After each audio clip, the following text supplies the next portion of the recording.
come to give you what you love. It's time to give you what you love. I'ma give you what you love.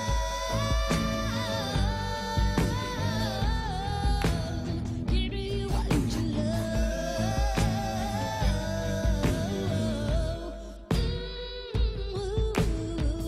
I am sharper than a switchblade, first and last of all God made, and that's the truth.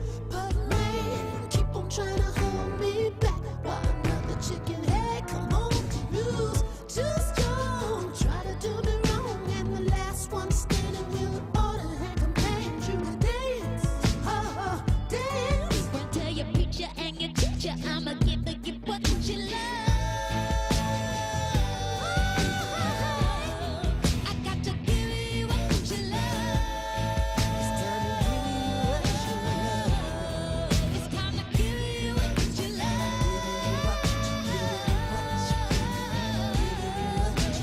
Give you what you love.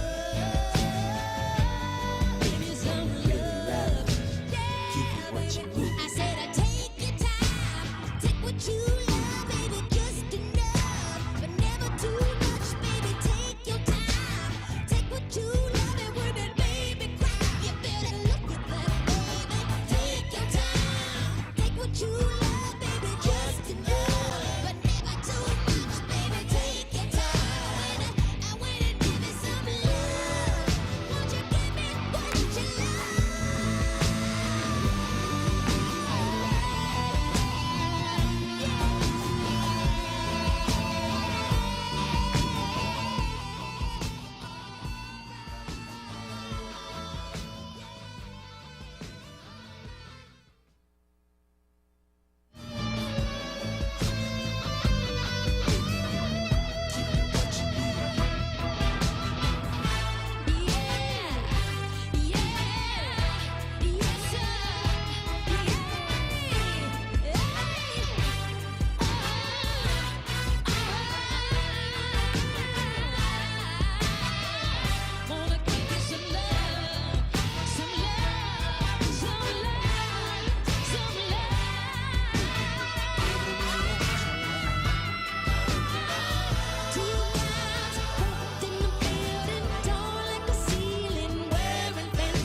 My name is Denise Clay Murray. This is The Source, and you're listening to WURD, Progressive Black Talk Media. Thank you for joining us this afternoon. I'm filling in for Andrea Lawful Sanders on today, tomorrow, and Thursday, and hopefully we'll all be able to have some really good conversations about things that are going on here in the city and around the country and around the world. This is my first time back here on URD as a host in a while, and as you can see by the fact that it took us a little while to get going, the nerves are starting to show. Hopefully by the end of this segment, that won't be the case anymore. Let me give you a little bit of a rundown as to what you can expect from today's show. In the 3 o'clock hour, we're going to be talking about your financial health, especially if you're an independent contractor like, say, me. You're trying to figure out how you're going to have a pension when you don't necessarily get a contribution from your boss to help you put that together. We're going to be talking to Deborah Owens, your financial literacy coach, about that in the 3 o'clock hour. In the 2 o'clock hour, as you know, the coronavirus has decided that, she's not going to completely go away from us just because we have vaccines, especially since folks aren't necessarily taking them. So should that be a deal breaker when it comes to you going to a restaurant, hanging out with your friends, going to a party. My guest at 2 o'clock, Ernest Owens, editor at large for Philadelphia Magazine, says yes, it should be a deal breaker. You shouldn't be able to have fun if you're not going to get the vaccine. But first, we're going to be talking about sexual harassment in politics, or as I've liked to call it, why everybody who isn't Andrew Cuomo seems to be losing their job over Andrew Cuomo and sexual harassment. So I'd like to bring on my first guest. Her name is Jamila Bey. She's an independent journalist and radio talk show host in DC. She follows politics. She's also wow, I'm having one of those moments where I can't think straight right now. That's not good. She's also a special projects editor for Viacom. And we're going to talk a little bit about sexual harassment in politics and why it seems that, people keep doing dumb things like that end up costing them their political careers. So thank you for joining me, Jamila. How are you? I am doing well in these COVID days. How are you, Ms. Clay? It's a delight to be with you. I'm good. So for our listeners who might not be, following this as closely as we do because we're political geeks and that's what we do, what is the story exactly with Andrew Cuomo and the fact that people, just about every Democrat in the state of New York, wants him to resign as governor of the state? So Andrew Cuomo, who has long held himself out to be an ally, a defender, a protector of women, behind closed doors was not quite that. We know that women have come forth to excuse me, we know that women have come forth to accuse the governor of sexual harassment, and just today, Cuomo's lead supporter, his top aide Melissa DeRosa, just resigned as the governor faces impeachment. Cuomo's feeling was, well, not even his feeling. He actually said, I'm not resigning unless, there are criminal charges brought, knowing that that is a process that's going to take longer than probably his term. And hashtag, I am not an attorney. But that does buy him time. He pretty much says he's not going to resign. But the thing is, much as the floodgates open, more and more calls to resign are being put forth. He was investigated by the New York Attorney General, who is a supporter, a friend. We don't, or at least was before all of this came to pass.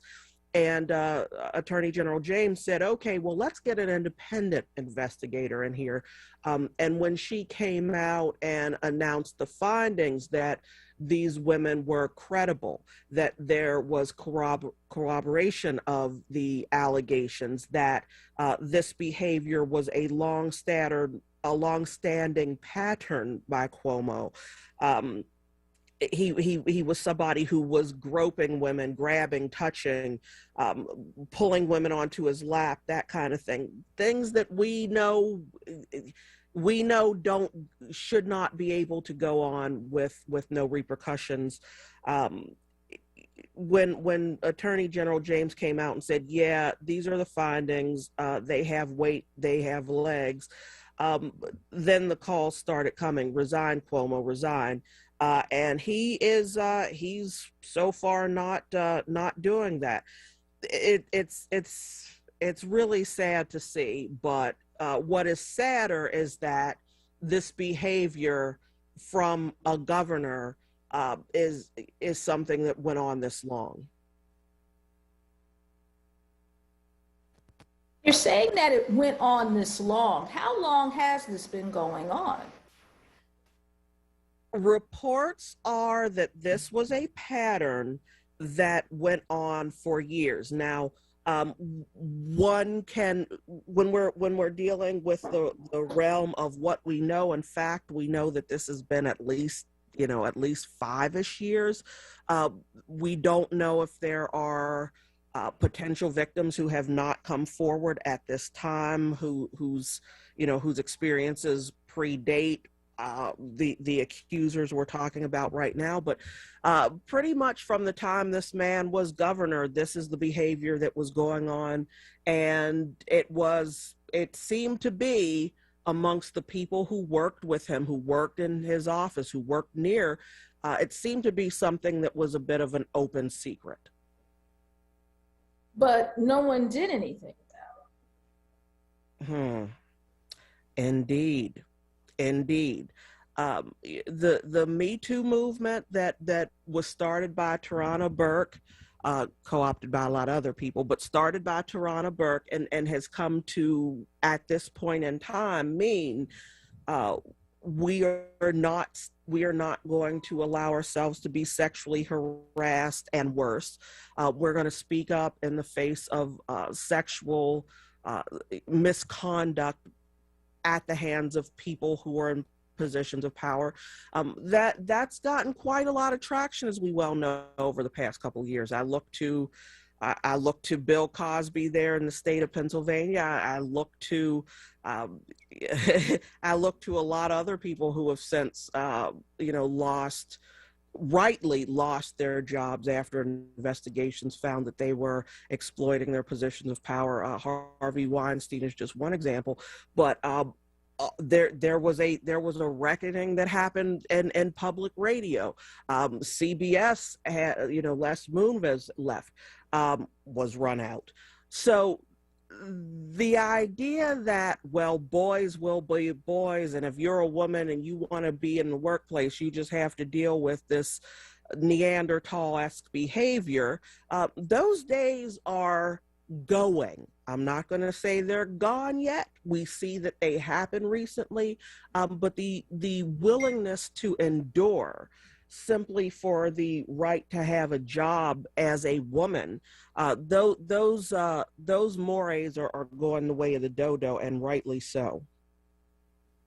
Okay, now if you're a caller, if you're one of our listeners and you'd like to weigh in on this, how has sexual harassment affected your workplace? Does someone being accused of sexual harassment, does that affect how you feel about them and whether or not you vote for them to go back in the office based on that? I'd like to hear from you. Our call-in numbers are 215-634-8065 here locally in Philadelphia, or if you're calling from anywhere in the known world, the toll-free number is 866-361-0900. I saw this morning, I was reading the Washington Post, that the chair of Time's Up, the group that was, saying we're going to keep women from having to deal with this kind of thing all the time, has stepped down because when Cuomo found himself in the crosshairs of these allegations, she was one of the people that he went to, and she advised them. Also, the head of the Human Rights Campaign has also resigned. Why is it that everyone around Cuomo is resigning, including his aide de camp and other people, but he's not? And can the New York legislature make him resign? Well, see, that's why you are such a fine journalist, Miss Clay, for asking that question. Everybody around him, is leaving, stepping down, recognizing that things are just a bit hot around him. One of the tactics, to be blunt, this is War Room 101. You surround yourself with people who can protect you. You surround yourself with people who can deflect from you. And if you're accused of being this sexual harasser, at least sexual abuser at worst, what's one of the things you can do to deflect some of the heat from you? Well, go find some women to speak up for you. Get advisement from the women who are tasked through their organizations or their positions to not be able to stand for such. And when we see that, Cuomo and Attorney General in New York James had a relationship, it makes sense to think that from Cuomo's point of view, she's his friend, she's probably going to be an ally, but when it came down to it, the sister did her job. And she said, I'm too close. I'm going to have an independent come and investigate, and then I'm going to report what those findings turn out to be, good, bad, ugly. And when it came out, yes, these women are not lying. Yes, this man has done these things of which he's accused. And again, there is evidence that these things took place.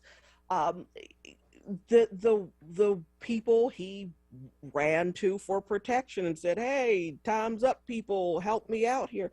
It became clear that, oh, well, perhaps it was a mistake for us to vouch for you. Perhaps it was not the best thing to give you counsel. Yes, you were just accused, and we didn't know the truth of the matter, but now that it's come out that you actually did these things, it doesn't look good for us to have stood by and defended someone who is a sexual abuser, sexual harasser. So this, I think, is just, the petulance of people with position, in this particular, a governor with position, who has a brother who also botched this story. How CNN allowed the governor's little brother to interview him. You can't make this stuff up if you're in Hollywood, but clearly we live in interesting times. This story, this event is deeply troubling because of how long it went on, because of how many people in power were used, perhaps even manipulated, but they allowed themselves to be used to the end of this governorship. There's impeachment talks in the works, and again, Andrew Cuomo is dug in his heels. He says he ain't gonna go unless it's criminal. And as we who report on crime and study crime, we know the chances of criminal charges leading to a conviction, they're pretty slim in the best of cases. So this is a story that we have to keep watching, because it will turn. We don't know which way it's going to turn, but it is absolutely going to turn, because the governor's in an untenable position at present. Okay, can you hang out with us just a second, Jamila? Always. Hey, yeah. I have a caller that's here. Marta from Center City, welcome to The Source. Thank you for taking my call, and thank you for bringing up this other press-related angle, which is that the governor's brother is a high-ranking CNN reporter able to manipulate the presentation of the story, as I think you mentioned, may have given his brother some advice, bad or good, who knows, how to work the press on this angle. And it shows, again, the necessity that we have here for an independent press, not one where the same corporate owners own the state, own the governor, own CNN, and what's presented on CNN. Thank heavens for organizations like WURD Radio that can be independent. Thank you for taking my call. Oh, you're welcome. You're welcome. And Jamila, if you can hold on just a second, because we got to go to break, I'd kind of like to unpack that a little bit with you. Oh, yes. But right now we're about to go to break, but before that, we need to stand with WURD, the only Black-owned talk radio station in Pennsylvania. Now, did you know that you can join the forward movement and amplify voices of the Black community as a digital member for as low as $5 per month? Visit wordradio.com or call 215-425-7658 because we need you. Please show your support, join or renew your forward membership today. And as Marta pointed out, which, we couldn't have asked for a better tie into this, as Marta pointed out, we need independent voices to tell all of the stories that are going on in our community and around the world. We'll be back in a moment with more of The Source. Hey WURD family, did you hear? It's official. The Colorectal Cancer Alliance just announced the new age for colon cancer screenings has been officially lowered to age 45 for everyone. If you are 45 or older, it's time to get screened. Go to wordradio.com and click on the Go to Know banner to register for your free at-home screening test. Did you know colon cancer is largely preventable with on-time screening? And there's a 90% survival rate when caught early. African Americans are 20% more likely to get colon cancer and about 40% more likely to die from it than most other groups. So for the next 3 months, you can go to wordradio.com and click on the Go to Know banner for your free at-home screening test. A screening navigator will contact you to ask a few questions and help you get screened. It's that simple. Again, just go to wordradio.com, click on the Go to Know banner, and fill out the form to request your free at-home screening test. Go to Know today. The Black Words Book Club. WURD Radio's conversation on books that explore the African American experience through social, economic, and environmental justice issues. Tune in the second Tuesday of every month on Evening Words with Nick Taliaferro, 4 p.m. till 7 p.m. The Black Words book for September is Race Against Time, The Politics of a Darkening America by Keith Boykin. Be sure to listen live as Nick Taliaferro will hold a contest for a giveaway book bundle that consists of 4 titles from Kensington's Defina's Authors of Color's newest release. Don't miss it, Tuesday, September 14th on Evening Words with Nick Taliaferro. Attention for WURD members. Get your copy and receive a 20% discount when you purchase at Harriet's Bookstore or Hakeem's Bookstore. For more information on the Black Words Book Club, visit wordradio.com. The Black Words Book Club is sponsored by Defina. Defina is an imprint of Kensington Publishing Corporation, America's independent publisher, concentrating on authors of color. You're listening to The Source on WURD Radio, 96.1 FM and 900 AM WURD. And we're back. I'm Denise Clay Murray, and you're listening to The Source on WURD, Progressive Black Talk Media. And I'm back with Jamila Bey, independent journalist and radio talk show host based in DC, and one of my political gurus. That I consult when stuff like the Andrew Cuomo sexual harassment scandal comes up. But we were talking, and Marta couldn't have, brought us to this point any better if I had tried it myself, because this was something I really wanted to talk to you about. An independent press is definitely necessary. And when there's a perception of a lack of an independent press because you have, say, the governor's little brother interviewing him for different things, such as ranging from the coronavirus to possibly being a part of this sexual harassment story. You and I have both been journalists for a long time. Mm-hmm. What does our code of ethics, just for our listeners so that they understand why so many of us are totally freaking out about this, what does our code of ethics say about being that close to a story? So we know that people get locked up for so-called insider trading. I can't say, Denise, you my girl, and I work for Megacorp. Megacorp's about to release blah, blah, blah. You buy up all the stock today and just hold it. And Megacorp's going to do this. You're going to make a whole lot of money. you can't do that. You're not allowed to do that because it's very clear that having information that other people don't have access to when it comes to a financial end, it's not fair. It's bad business practice because not everyone has the access to that knowledge. That's really easy to understand, and it's kind of why Martha Stewart got locked up. But we're not talking about Martha Stewart. In journalism, we are the trained observers. We have to disclose, hey, this person with the same last name as me, there's no relation. I need that up front. I need you to know that this particular issue is one that, I have interest in, and maybe fiduciary interest, whatever.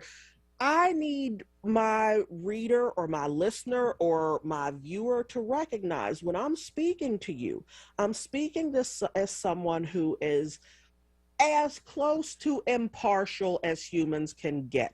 We're not impartial, but we need to be upfront about where our interests lie.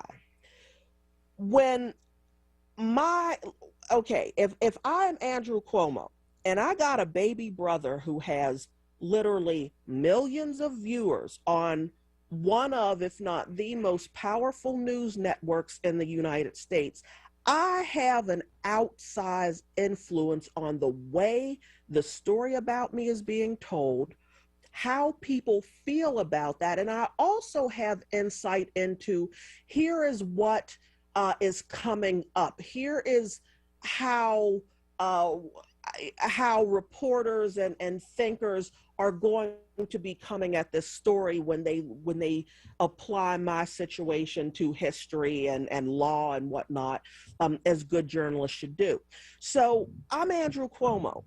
My baby brother gets offered by his bosses the opportunity to take a leave from his job to advise me. Most people in a situation like that have to have a crisis communications manager. I'm not saying he doesn't. Most people in that situation have to hire attorneys and media consultants or whatnot.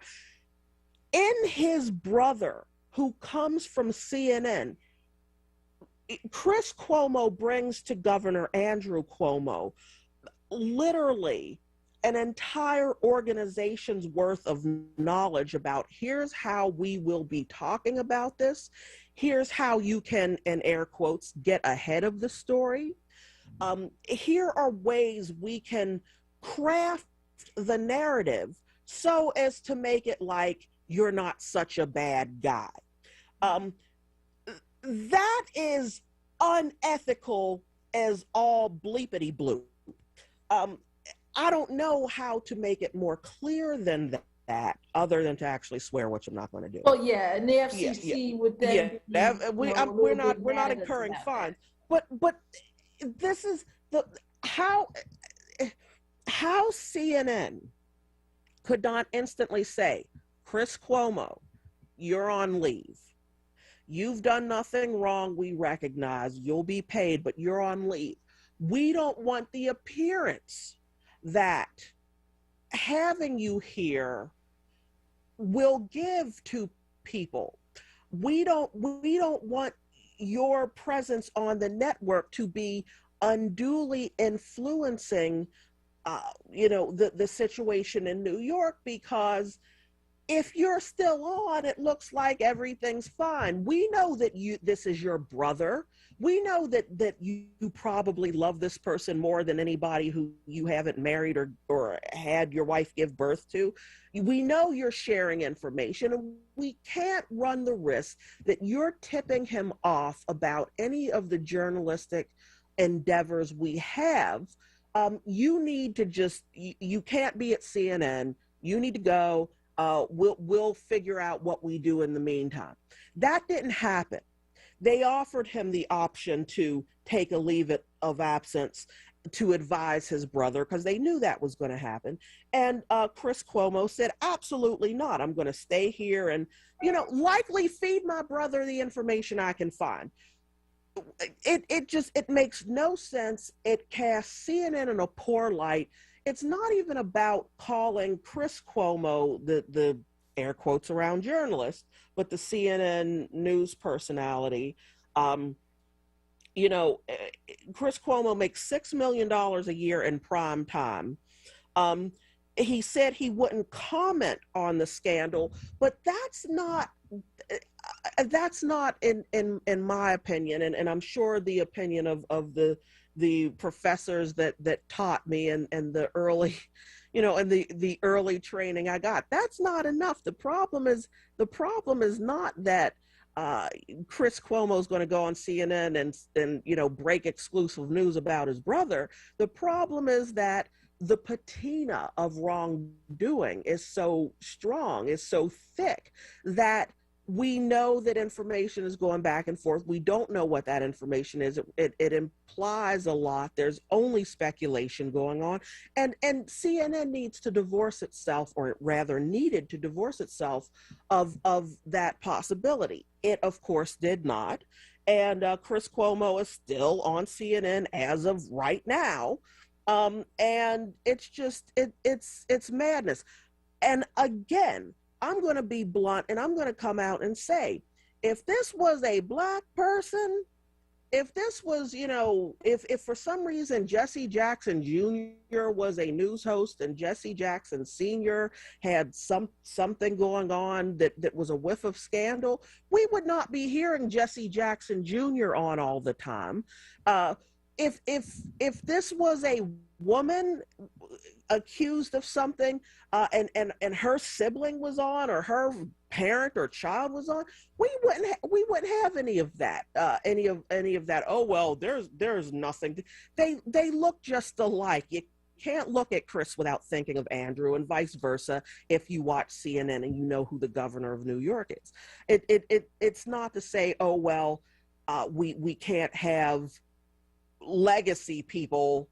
We know their father was a longtime New York politician. We can't blame people or visit the sins of the father, or just the fact that they look alike and have the same last name. But we can absolutely, as journalists, and we should absolutely as journalists, go, this makes no sense. This is unethical. We know that we are crafting perception, and we absolutely need to not be doing so. Okay, now let me throw this out to not just you, but also to our listeners. When you hear about these kinds of things, does it make you trust the information you get from news sources more or less? Now, I know WURD listeners are pretty discerning people. And I mean, I've been on this radio station at various times throughout my career, and sometimes they don't even trust me. And, I'm a longtime journalist here, and I try to get good information, but sometimes they don't even trust me. So what I want to find out is, when you're listening to stuff like this, does this make you trust your media more or less? And let's face it, you brought up Bill Cosby a little earlier in this discussion. I can't tell you how many discussions about Bill Cosby I have gotten into in which people have told me that, it was the media that did him in, not his own actions. So I kind of want to find out from WURD listeners, what do you think? Does this make you trust your media more or less? Does a sexual harassment allegation hanging over a politician's head make you want to vote for them or not vote for them? Does it change your opinion either way? Do you weigh other stuff? Please give us a call.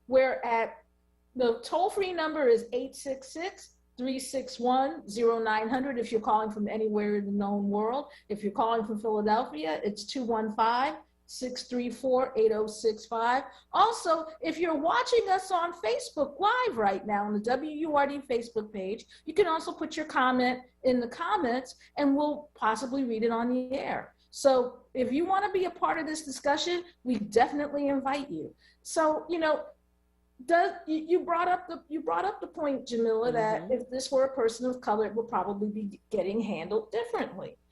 I can't argue with you on that. Absolutely. Yeah. And I have no doubt of such. different but relevant. There is probably one other scholar on the planet who is as knowledgeable in Black people and non-religiosity in the modern day as an American voting bloc, as I am. It's something I've studied extensively for years. And the person who I'm thinking of has quoted me extensively and quotes my research and his scholarship. I pretty much, if you know anything about Black people who are without religious belief in the United States, that's something I've been looking at and studying for more than, oh my goodness, what year is it now? It's clearly more than a decade, well over that, but I'm not going to give away my age. Anyhow, I say that to say, when I show up in various newsrooms, or if I'm working in as a freelancer for a news organization, I've had it brought to me. Well, Jamila, how can you cover this story about Catholicism and the child rape scandal? You don't have a religious belief, and you're kind of open about that. And that implies that because I am an atheist, I am not able to cover issues of religion. And I have to point out, well, you don't mind when people who practice Judaism tell stories about Jewish faith and tradition and whatever. I actually have studied many of the Abrahamic religions, and the one I'm really good at talking about is Catholicism. I was raised as a Catholic. I understand canon law, whatnot. These are not things that get brought to, frankly, white reporters all the time. You do not hear, hey, person who was raised Mormon and still practices that faith, you probably shouldn't do Utah stories. We think you're biased. That's something that gets levied against Black journalists all the time. How can you go cover this Black Lives Matter protest? You're Black. Like, don't you agree with everything they say? And even if you do agree with everything they say, it implies that you're incapable of being fair and reporting the facts of the matter of what you see. I am a cop's kid. My daddy put on a badge when he went to work. I have never once been told that I couldn't cover policing. However, another Black woman who's a cop's kid, also from Pittsburgh, where I come from, had to leave her job at the Pittsburgh Post-Gazette because they forbade her from covering any kind of protests last year that had anything to do with policing because, well, she would be biased. And I'm going, do you know how many cops kids I grew up with or I came up with in news organizations? And they never say that to anybody that does not look as I do. And it's tiresome, and it's offensive, it's racist, and it impacts the way the public perceives how news is being told to them. Now, I know I went all inside baseball, inside newsroom about it, but the conversation has to be had. Why do you presume that a white man can be objective when his governor brother is in a media windstorm? We'll call it a windstorm. He can be objective, though. Jamila, we got to take a break, and we also have a caller when we come back, but we'll be right back after this with more of The Source. I'm Denise Clay Murray, and you're listening to WURD. Build skills needed for employment through the Philadelphia Skills Forward Initiative, a free upskilling program for workers displaced by the pandemic, those whose jobs are at risk for automation, and Black and brown workers. Complete courses focused on digital literacy, career management, and professional skills for a successful career. Get started today at chamberphl.com.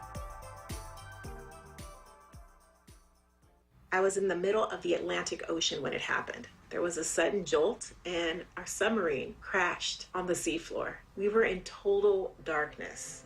That's Dr. Dejana Figueroa, a marine biologist and STEM teacher, talking about a deep sea dive she'll never forget. It's funny, when I was a kid, I was afraid of the ocean, and there I was, 2 miles below the surface. But as a scientist, you prepare for that. Using our training and a little creativity, we fixed the sub and finished our experiments. The dive was just too important. Every dive gives us glimpses at things few people ever get to see. Glowing creatures, fiery undersea volcanoes. When we got back to the surface, I kissed the ground and called my mom, of course. But you know what? I wouldn't trade that dive for anything. Dr. Figueroa uses her passion for STEM to discover new things and make the world a better place. She can STEM, so can you. Check out She Can STEM for more stories and inspiration. A message from the Ad Council. Want the latest in Word swag? Check out the shop tab on WordRadio.com. Hoodies, tees, and more in a variety of colors. The shop tab on WordRadio.com. Show the world that you're all about black. Talk media. This is not a fad for us. We will not resume our regular programming when things die down. We're not black to help our bottom line or because it's politically correct. We're not joining a fight. This has been our fight, our message, our people. Black lives have always mattered here. We are undeniably, indefatigably, unapologetically, permanently black. Talk media.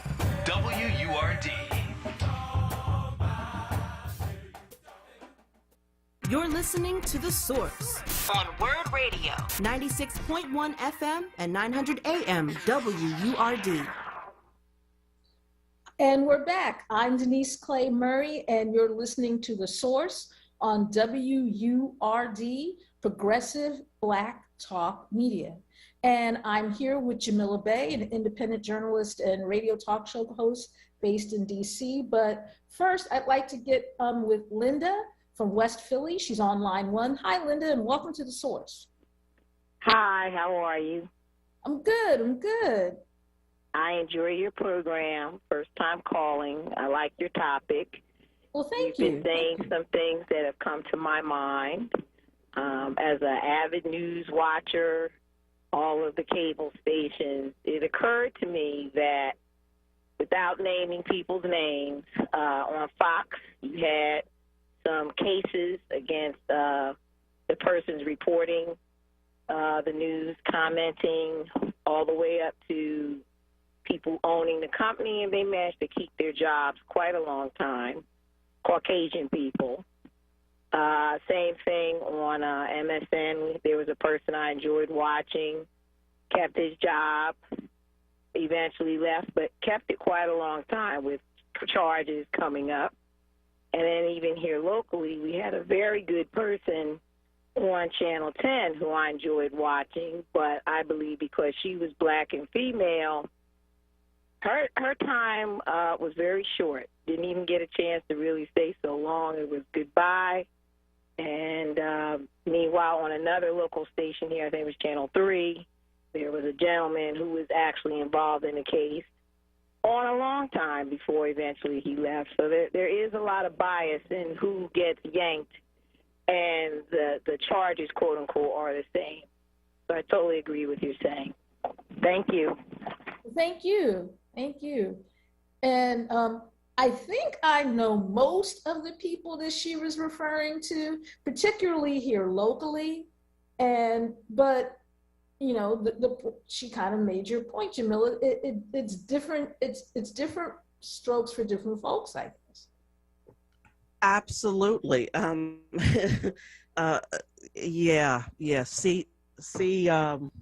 Yes, we know.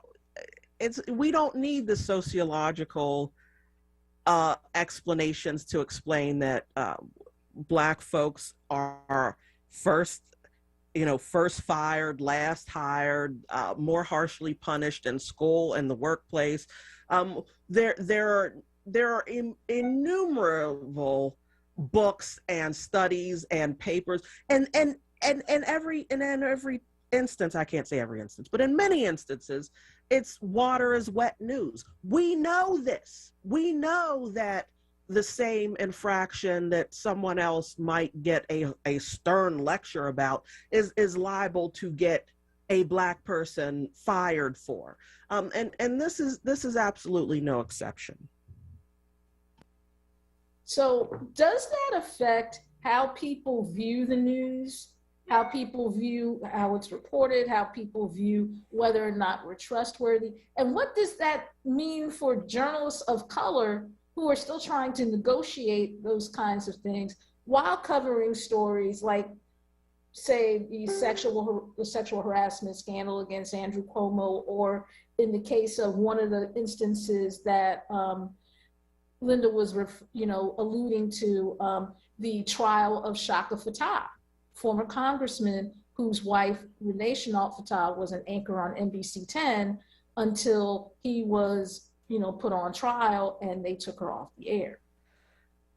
I'm going to see Mr. and Mrs. Fattah, and I'm going to raise you, Mr. and Ms. Norris, because this is exactly the point. Black journalists have been fighting a war on two fronts since we had the fight. We, meaning Black press, have had the fight to capitalize the N in Negro. First of all, in order to tell the stories of Black people as full and worthy human beings, that's a fight we have to fight in most of the newsrooms in existence. Why is this a story? It's not a story until it's appropriated and put on, YouTube or TikTok or the Ed Sullivan Show with swivelly hips. Whereas we have to fight to say, hey, this is a thing that matters. This is a thing that should be reported on. It's dismissed when the people in power know nothing of our culture, know nothing of the importance of the fact that Black Americans have been the style makers on the planet since we were stolen over here. What that does to a media consumer, in particularly this day and age of excruciating mistrust of such as we who observe and report what we see and learn and research and study, folks assume that we come with some kind of agenda. Oh, you just want to make me look bad. Oh, you just want to report what they told you to report. And that is not the case. The places that do that that's not journalism. That's not journalism. It's not science if you tell how the experiment is going to come out before you even do it. You can hypothesize and you can be right, but you have to do the work. You have to go into the communities, you have to talk to the people, you have to find the stories, you have to do that. And there are a whole lot of people who rightly mistrust how they will be portrayed, how they will be framed. And by framed, I don't mean accused of something and made to look guilty. I mean how they will be drawn in a story. Perfect example of this is, let's go back a few years to Baltimore, when Freddie Gray was killed after died after a so-called rough ride in the back of a Baltimore paddy wagon. Riots happened. There were a whole lot of news crews on the scene at a particular drugstore going, they lit up the drugstore. Look at them damaging property. Why would you burn it in your own neighborhood? And then there were some, there were some journalists, they tended to look as I do, I'm Black, who said, hold on. Yeah, they did this. Why is this an issue for you? Why did you do this, young people who are talking to me? And you find out that this this outrage, this is, this is something that's gone on a long time. People don't go to Ohio State and Columbus and go, why are they lighting up the couches on people's porches and turning over vehicles and lighting up cop cars because the team won in sports ball? The way the narrative is framed matters, along with who is telling that story. And as more Black people start to take the stories into our own hands and reject the idea that it needs a white editor, the imprimatur of a mainstream media to tell the story. It always helps. They tend to have bigger numbers, but that's in large part behind the drive of so many of these younger people who are on social media, telling history, telling stories, saying, I am here at this scene. This is what we see at this protest. This is what's going on. Don't believe it when they say that these kids over here started this. We see here a white man with an umbrella who ran over here and did this and did that. We are telling what's going on too. So it's complex, but it's simple.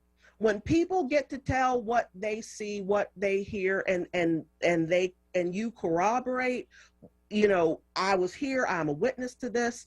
When you call their young people,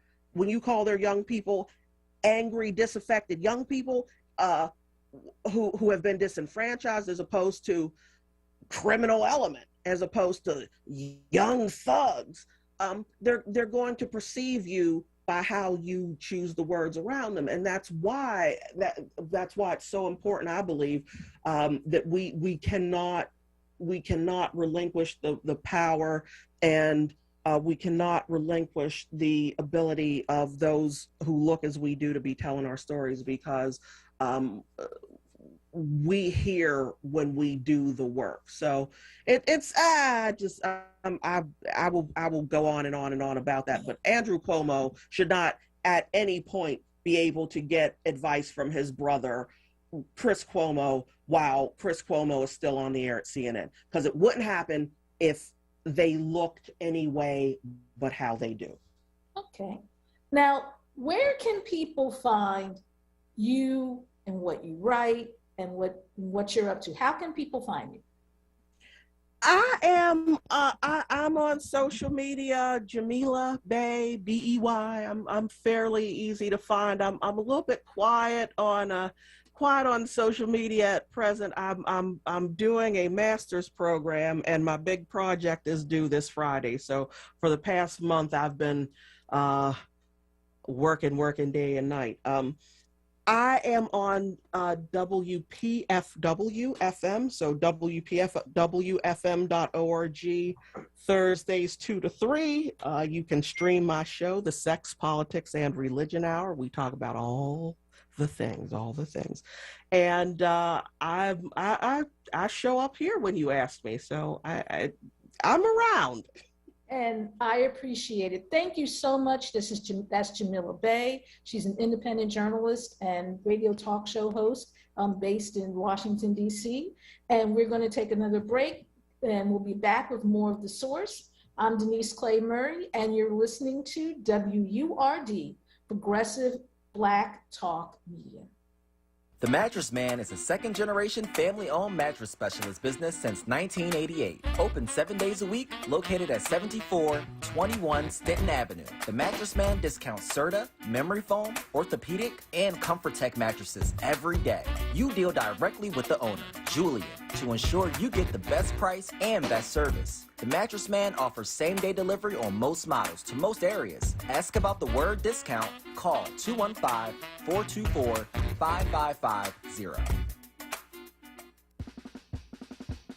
Kamasi Washington brings his fall tour to the Met Philly, one of only 6 dates on the East Coast. Don't miss Kamasi Washington October 20th at the Met Philly. Tickets on sale now as of July 30th. Tickets available at Ticketmaster.com.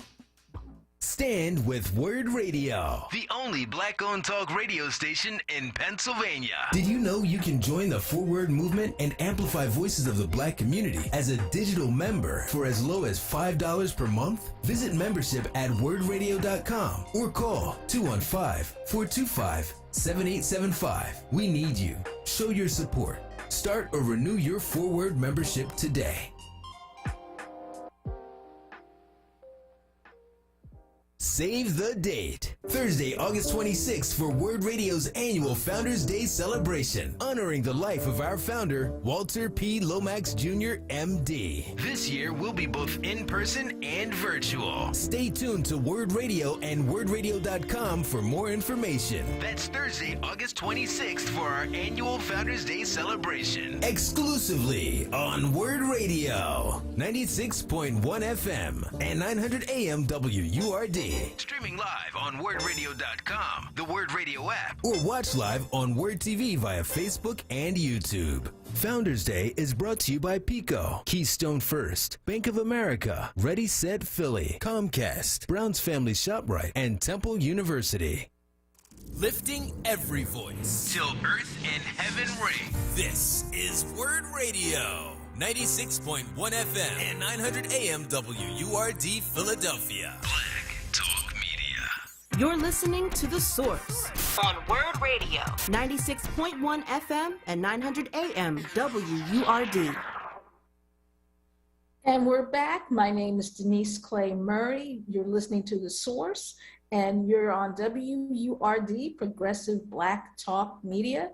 And we have a call on line one. It's Ron. Ron, go ahead, please. Yes, hi, Miss Denise. How you doing? I'm good. How are you? Oh, I'm doing fine. I just want to speak about what's happening in the country today with this virus.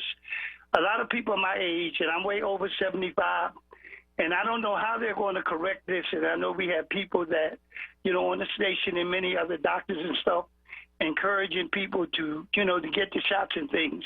But it's at a point now with all the different things that's coming out in reference to the shots have not been, the vaccines have not been studied long and all like that, Mr. Denise. And a lot of the seniors, the other day I was out, we went shopping, they have a place where the seniors gather, and a lot of them I don't want to fabricate any numbers, and we had a lot of seniors, they are concerned about just taking these other shots, because they're saying some people are passing away from them, passing away because they passed away because they have gotten the shots, and then there's other things coming out. So I don't know what the president and the country's going to do. It is a violation.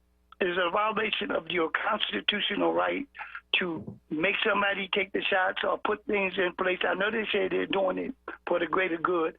I would like to hear your opinion on that, and I'll hang up and hear that, listen to that. Mr. Lomax Reese, if you're listening, yesterday, the young lady who you interviewed, they had a rally for her, and they sent her off to college, and that was the Harvey girl where you allowed her to express herself on her career, and her family and the community down there, the Advisory Council, is very appreciative of you, and they made mention of that yesterday. Thank you for encouraging Ms. Irvin. Thank you once again. So I'll listen at your comments, Ms. Denise. Thank you. Thank you. Actually, and I follow this pretty closely, I haven't heard of anyone dying specifically from the vaccine unless they had other things that were wrong with them that made it so that they were allergic to it. I know people who are allergic to elements of the vaccine that cannot take the COVID-19 vaccine because of that. But what people need to understand is that while it may look like this vaccine just popped up, it really didn't. There was something that happened back in the late 90s, the SARS crisis, which is the kind of virus that the coronavirus is. It's in the SARS family. After that happened and so many people died from it, they started researching, finding a vaccine for it. So while this may look like this vaccine just popped up yesterday, it didn't. It's been in the studying process for a while now. And, I also understand that for a lot of folks, taking the vaccine or being forced to take the vaccine feels like a violation of your rights. And on one end, you're probably right. No one should mandate you to take anything. But if you went to school, if you went to elementary school or anywhere else, there were a certain set of vaccines that you had to take in order to go to that first day of class. So the government telling you that you had to have these certain vaccines in order to be able to go to school, you know, that's been around for a while. And the thing is, I'm really concerned about the fact that something that is killing people has become politicized. Because it should, life, whether or not people live or die based on how we as a country deal with a virus, shouldn't be the law of the land. It shouldn't be a political issue. What it should be is people recognizing that, you know, I have a responsibility to my fellow man. And that responsibility is to make sure that I don't do my fellow man any harm. That is why I got the vaccine. I'm a reporter. I'm out all the time. I'm out interviewing people. I'm out, you know, talking to folks. In many cases, you know, seniors and other people with compromised immune systems. I'm an insulin-dependent diabetic. So I have a compromised immune system. I took the virus and my husband took I took the vaccine and my husband took the vaccine because we were concerned about impacting other people. And it's funny that you've brought up what you should or should not be made to do in terms of this virus, because I read a column over the weekend by my next guest, Ernest Owens, editor-at-large at Philadelphia Magazine.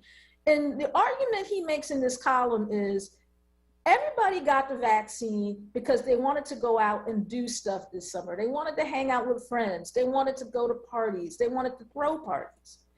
And because people are not taking the vaccine, there's a danger that we might end up having to go back into quarantine like we did for most of 2020. In fact, for most of 2020 going into 2021. And the argument he makes is if you don't want to take the vaccine, fine. You're not invited to the party. And I wanted to talk to him about that. So I'm glad that he's on with us this afternoon. This is Ernest Owens, editor-at-large Philadelphia Magazine. Hi, Ernest. Thanks for joining us. I can't hear him. No, good afternoon. I'm here. Hey, thanks for joining us, Ernest. I read your column over the weekend, and I thought, you know, on the one hand, there's a part of me that wants to say, well, wow, that's kind of unfair. But on the other hand, I get it. What made you decide to write this? And tell me a little bit about your thought process. Yeah, absolutely. So for me, this is, you know, I have a sequel actually that's coming out tomorrow about the topic because my thinking has evolved and continues to evolve. I'm on the same idea around it, but it's evolving. So I do want to talk a little bit about that sequel later in the conversation. But where I stood on this was that I was just hearing so many people complain about the restrictions, complain and say the restrictions were this and it was that. And these were people who are unvaccinated. And I had to take a moment to say, wait a minute. The reason why we have the city reopening, the reason why the cities reopened was because of people like myself, people like you, Denise, people like your husband, people like my fiance that got vaccinated. And because we did, the cases went down and that opened up the city. So the very people who did not get vaccinated, who continue to put themselves at risk, are now complaining about the restrictions when technically they're part of the reason why the restrictions are coming back.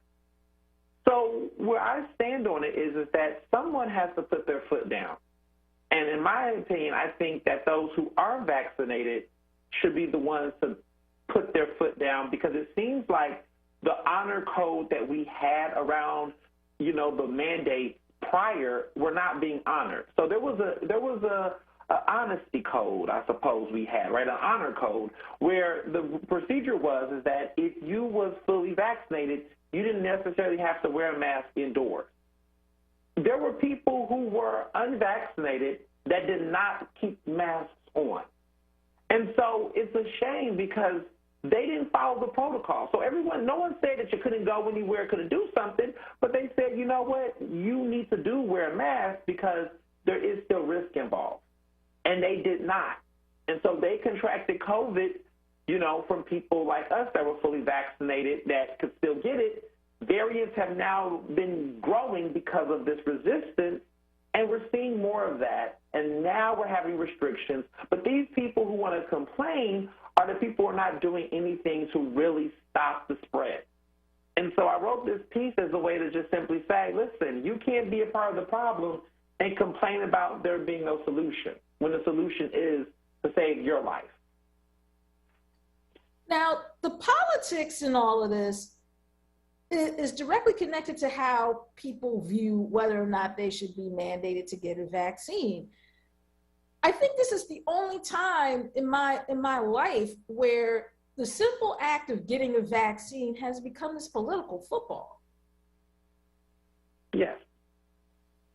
And go ahead. So I think what's sad is that public health at this type of level in a pandemic shouldn't be a partisan issue. It really should not be a debate amongst Republicans and Democrats, conservatives and liberals. This shouldn't even be a debate, right? Because when you think about everything else we have in this country that is around public safety and health, it's not like that. So, for example, kids have to get vaccinated to go to school. We have a health board and commission that makes sure that restaurants and people that work there have to wash their hands when they leave the restroom. These types of regulations are in place to protect the most vulnerable people. Because here's the truth, right? Let's say, for example, we didn't have these type of regulations, right, that ensured our public safety and health. If something happened to us, this would never be a government concern. This would be something that individuals have to take care of themselves. So if people didn't have unions, if people did not have health insurance, if people did not have these other protections, only the wealthy and most powerful people would be protected from whatever would come from the liabilities of these lacks of regulation. So these mandates have always been here. We've always had mandates on vaccinations, mandates on public health and safety. It's just that we're having new ones because of the pandemic, and everyone wants to act like they haven't been saved from the previous ones we had. I mean, we don't have polio because of vaccinations. Like, what are we talking about right now? We've had outbreaks in the past, and we've had vaccines, and we've had public protocols, and people did what needed to be done to save their lives. We don't have smallpox killing young children anymore because everyone realized you had to get a vaccine or to go to school. And if you didn't get vaccinated, you couldn't go to public school. So where were the people protesting about their freedoms? You know what they did? They made sure their kids got rubella shots, smallpox shots, tetanus shots, and all of that. I remember when I was younger, and I was always a kid who went to school all the time, perfect attendance, and my vaccination, spreadsheet or card wasn't updated, and so I forgot to get my tetanus shot, and the school would not let me go back to class the first day of school. This was probably, I think, my sophomore year in high school until I got that shot. So my mother had to come all the way from work, take me to a clinic. I got my shot, and I was able to go back to school. But, that was how serious it was. And my mom wasn't like, this is an unjust thing. They understood that this was a liability because, tetanus shots is for glass. So if I would have had something happen to me at the school or something like that, that would have been a liability of the school. And also my health. So I had to get a shot to make sure I didn't have any problems with an issue that would have came from glass or lead or metal. This is why we get vaccines and we get shots. This is why teachers and students have to get the flu shot. Okay. Would you, if you're on the line, you'd like to weigh in, please give us a call at 215-634-8065 or toll free at 866-361-0900. What are your thoughts about this? Do you think that, people should be kept out of restaurants or various places because they don't have proof of a vaccination? And how are you handling this in your own life?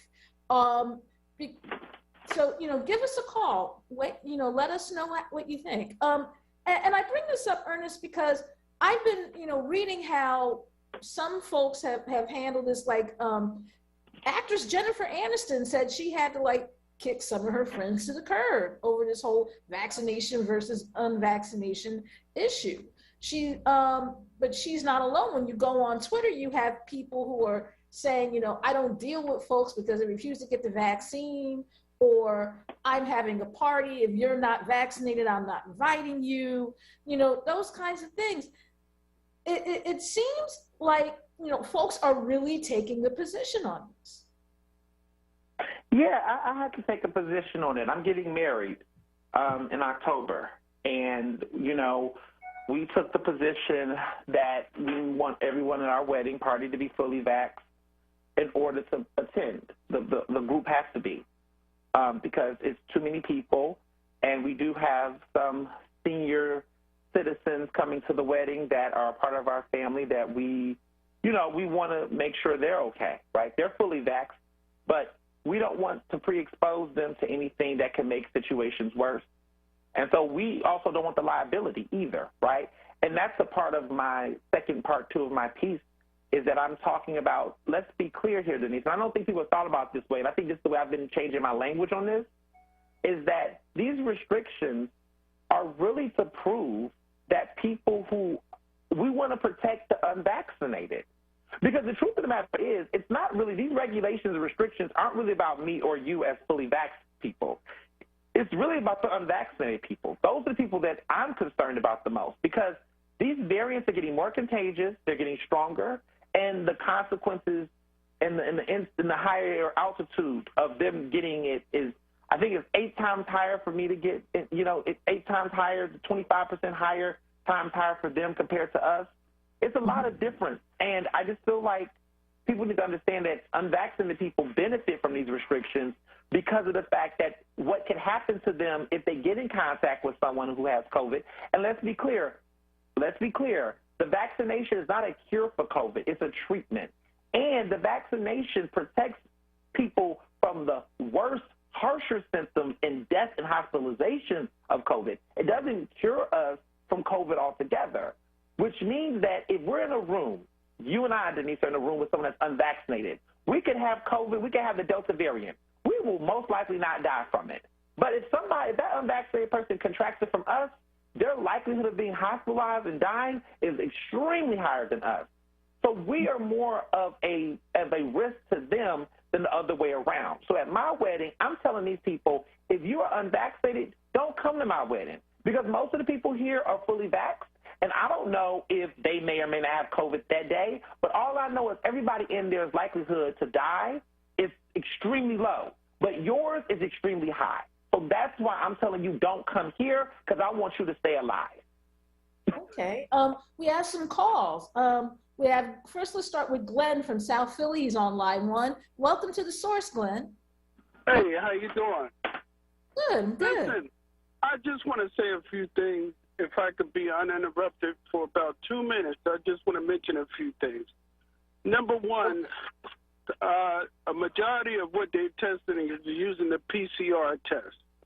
The PCR test has been amplified in so many cycles. It's not supposed to go over 30 cycles or more. Even the man that made it, Carrie Mullis, that invented it, said if it goes above that, everyone will be said to have some kind of COVID. That's number one. Number two, it's a violation of international law, okay? So far as the norm, all you got to do is look up the Nuremberg Code. The Nuremberg Code.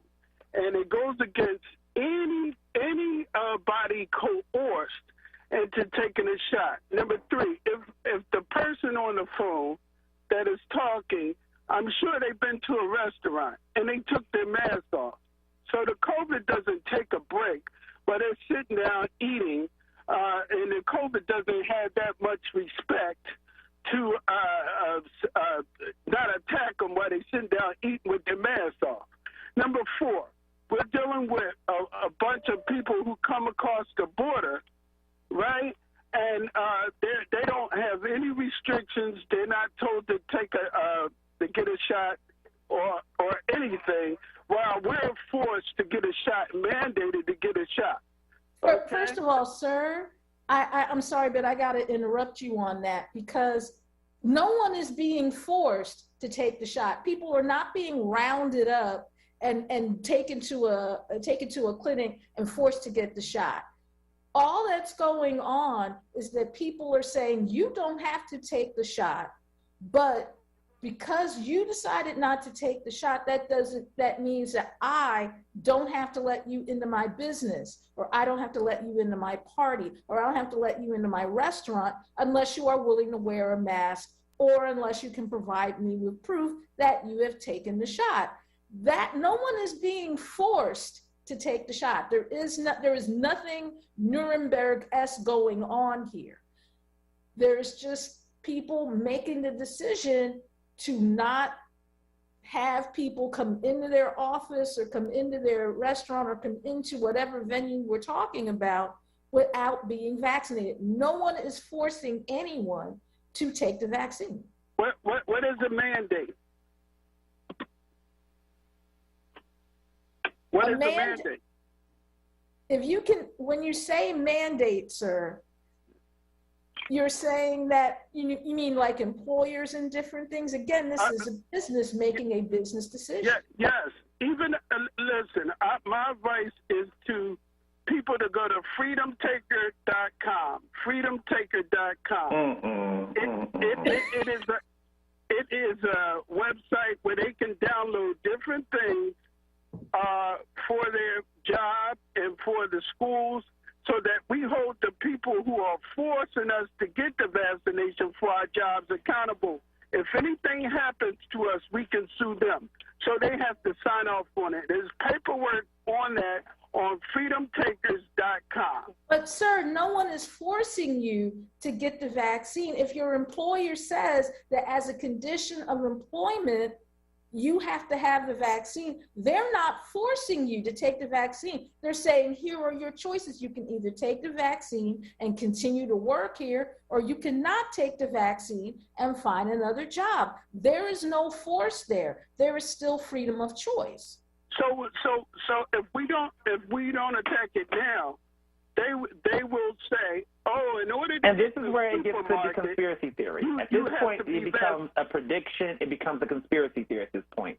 You're not backing anything you're currently saying up. We have clarified that there's no mandates in place that's forcing people to get a vaccine. It is a choice. And I think the problem here is, and this is the biggest point I've been making, is that we live in a society where just like you have the choice not to get vaccinated, I have the choice to say that you cannot come into my building unvaccinated because I don't want to put my life at risk. The same way that schools say that you have to get a smallpox vaccination or you can't go to the school is the same way that other people can create those other types of mandates when it comes to public health and safety. So I want to know, are you fighting against public schools? Are you fighting against car dealerships that make you have to get car insurance or wear a seatbelt? Are you going against the health board for making people wash their hands and chefs clean their dishes? Like, at what point do you understand that these are all choices and there are consequences for those choices if you see it as a consequence, or do you see it as a benefit? So what I'm telling you is that there's no one trying to force you to do anything you don't want to do. What I'm saying to you is that you cannot come anywhere unvaccinated and not expect pushback, just like people who are vaccinated have been expected to get pushback from people as well. It's very much that. Well, let me deal with the facts. Let me go back over the facts. The PCR test, okay, is fake. You can look this up, 7 different countries, right? 7 different countries rejected the PCR test from China when China was sending them out. The president of Tanzania, people can look this up, he tested an animal and a plant with the test and sent them back with human names, and they both came up COVID positive. So Okay. I think you can look all this information up. And All so right, I I'd think- like to look all this information up, but I also have other callers I have to get on the line. So thank you, Glenn. And next we'll have Andrew, who's online too. Oh, actually, I think we got to take a break first, and then we'll get to Andrew when we come back from the break. You're listening to The Source on 900 on WURD, Progressive Black Talk Media. Wow, that took a minute. But join WURD for the Summer of Freedom Neighborhood Love Tour. This year, we celebrate with West Oak Lane, Mantua, North, West, and North Philadelphia. And Tiffany Bacon will be broadcasting live from a different neighborhood each Friday from 10 to noon. The next stop is in North Philadelphia at the Martin Luther King Recreation Center, which is at 2101 Cecil B. Moore Avenue. They'll be there on Friday, August 13th. You can pick up voter registration information, meet special guests, and stand with WURD. Be a part of the movement to amplify the voice of the Black community, like Glenn's and mine and Ernest's, and show your support and join or renew your Forward membership on site. That's the Summer of Freedom Neighborhood Tour at the Martin Luther King Recreation Center from 10 a.m. to noon on Friday, August 13th. And we'll be back with more of The Source on WURD. Hey, WURD family, did you hear? It's official. The Colorectal Cancer Alliance just announced the new age for colon cancer screenings has been officially lowered to age 45 for everyone. If you are 45 or older, it's time to get screened.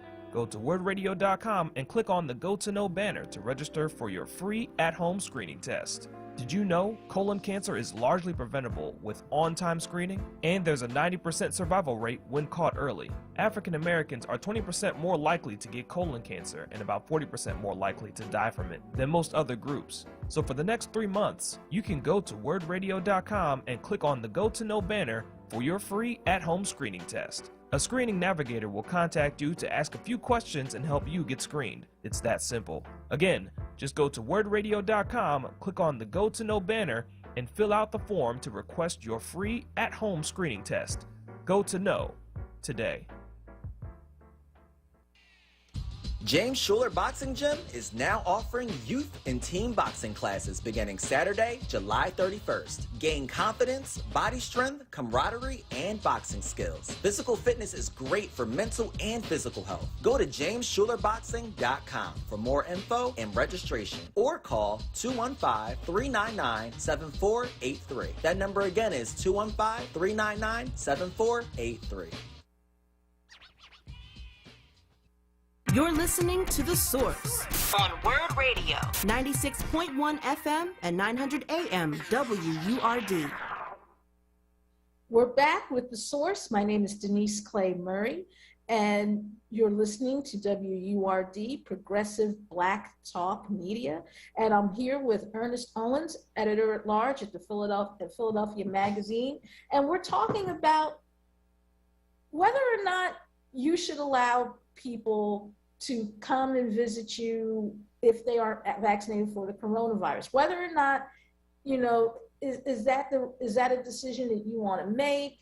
Do you, are you figuring that in when you're getting your summer plans together? What about if you're a business? Do your people have to be vaccinated? Whether or not that's a mandate, which actually it's not, because if it were a mandate, it would be, there would be some sort of organization making people do it. But we'll have Andrew from Philadelphia on line 2. We'll have him come in on this. Thank you for joining us, Andrew. Hello, can you hear me? Yes, I can. Yeah, how you doing? I'm new to the show. My first time calling. Oh, thank you. I've been listening to you guys not too long ago about the vaccination, and the way I feel about this thing is everybody have a choice to make on how they feel about the vaccination. So if someone feels they want to get vaccinated, they should go get vaccinated. If another person feels like they don't want to get vaccinated, that's fine. I agree with that because there's people that mess it up for good people. Like, there's people out here that don't want to get vaccinated but go out there and wear a mask. And there's other people out there that would mess it up for us, go out there and not being vaccinated and not wear a mask. And I don't think it's right for anyone to go there and ask and say, hey, sir, you like, for example, you might be a Lyft driver, you're driving, a passenger come in your car, he might not be vaccinated, but they're not wearing a mask. You understand what I'm saying? So I won't ask them, like, hey, are you vaccinated or not? Like, if you don't want to wear your mask, that's on you. The driver might wear his mask even if he's vaccinated or not, if he chooses to. So I don't want people to pick side on who want to wear their mask or not, or who have the right to get this job to still work. If you working at a company for years, it's not right for you to be fired because you choose not to get vaccinated. If you want to work at a company and wear your mask, then that's right for you to do that. You're still protecting yourself from your surroundings, from your workers, by wearing a mask. So my thing is, no, the way I see it, this is all about money. It's all about money. The government don't care about us. They're just using us. This is just a game they're playing.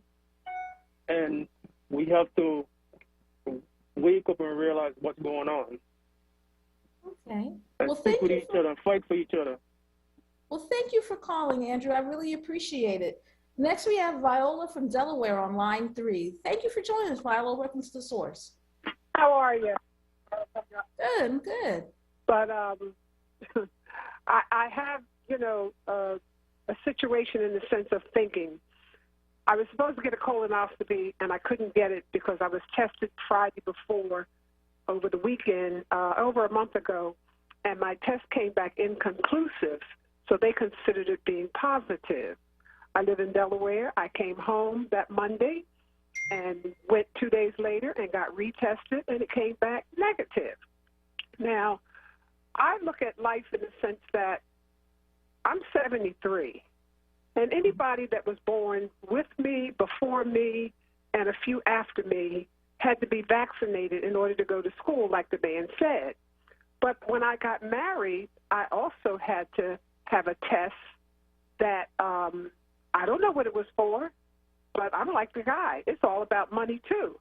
But now I hear that people that get married, they don't have to be tested. And my husband's name and my name, there was a little clip in the newspaper stating that we had applied for a marriage license. And another thing is that how many folks are autistic of today that were not vaccinated or given the MMR shots like I was? And there's a large percentage of us that got those shots, but there's not a large percentage of us that are autistic. I have 3 people that are autistic in my family. And it's so, astonishing in the sense of trying to relate. How did it happen? Where did it come from? But yet they didn't take the MMR shots. So what's the problem?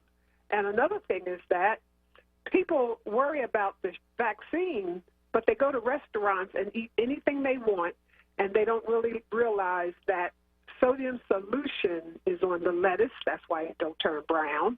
You don't know how old it is, as well as a lot of other things. When you go to those ice cream parlors and they have the bananas, it looks like it's water. It's a sodium solution. Back in the 60s, I think, there was a segment on 20/20, and this woman would get sick every time she went out.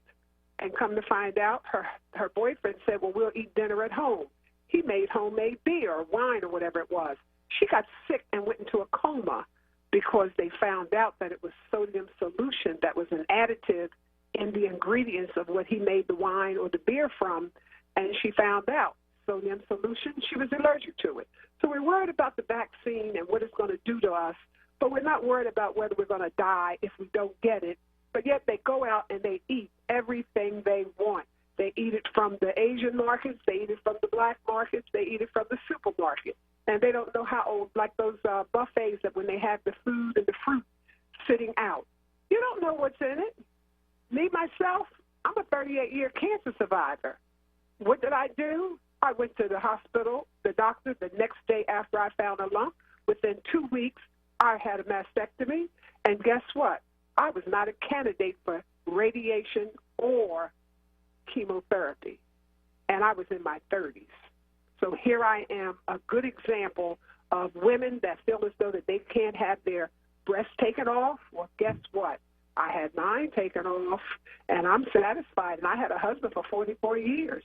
Oh, so okay. Whereas I listen, I won't tell you what he said based on that, but I mean, thank you.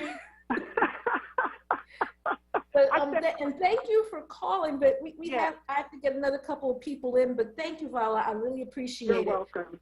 Now we have Clyde from South Philly on line 1. Hey, Denise, how are you? I'm good. I'm good. Good. Just to add some things that some people probably not aware of. You have heard of the Vaccine Compensation Court, haven't you? No, I haven't. Oh, okay. So that's a court that's set aside. It's some money set aside. So you can't sue the pharmaceutical companies. But they have allocated some money to give to this court in case there is some injuries from any of these vaccines that's been coming out. The general public doesn't know about this. I have 2 friends that have actually been compensated from vaccines and other things that was administered towards them. Also, by me looking at the site, I think it was back in maybe February, they issued some mandates. So at that time, they said, well, it's almost like a moratorium that everything is on freeze. So during that time, we talking February, they put a mandate stating that no cases could be going through to the courts for 90 days. Kind of a coincidence. So we talking February, March, April, and then everybody's going out getting vaccines. So a lot of people don't know about this court, and the court has billions. So it's not a thing that you can't get injured from this at all. I mean, you got to read this entire website. I was stunned when I read this stuff and the mandates that's coming down, along with the vaccines that's coming out. So it was, it's against everything, the rubella, all that stuff that was mentioned, everything. Okay. And a lot of people had no idea that this court existed, particularly with the people that have got the the MMR, and it came out artistic, and people was wondering why. And I'm not sure, you can't quote me on this, I think Robert De Niro, I think his son had it, and basically he did a whole, documentary on this whole thing. So, I think pretty much the general public, particularly, our people, you talk about all the experiments that have been done over the years, and not only in this country, but in other countries, even during the Obama administration, where a number, I think, prostitutes or something that was injected with stuff. So, you got to understand that people are very skeptical. They're very skeptical. I see. And they're looking for the elephant in the room. And then, have these things been approved by the FDA? People are getting mixed messages from everywhere. And as far as like the job, hell, that sounds like a discrimination suit, if you ask me, in the context of it. So I'm just, Denise, I'm not trying to start anything, but it's like you can't give people one side without giving the other. There's 4 sides to every story. Your side, my side, and the truth, and what God is going to reveal. Thank you for taking my call. I appreciate it. Well, thank you. Thank you, Clyde. And next we have Prince from Schuylkill on line 2. Yes, good afternoon. How are you? Good. How are you? Great. And I think that there needs to be more dialogue internally with us, because you're going to run up against people who are perceived to be gatekeepers over information that they don't even know. And one of my fundamental problems with the vaccine shot is that people let anybody give this vaccine shot.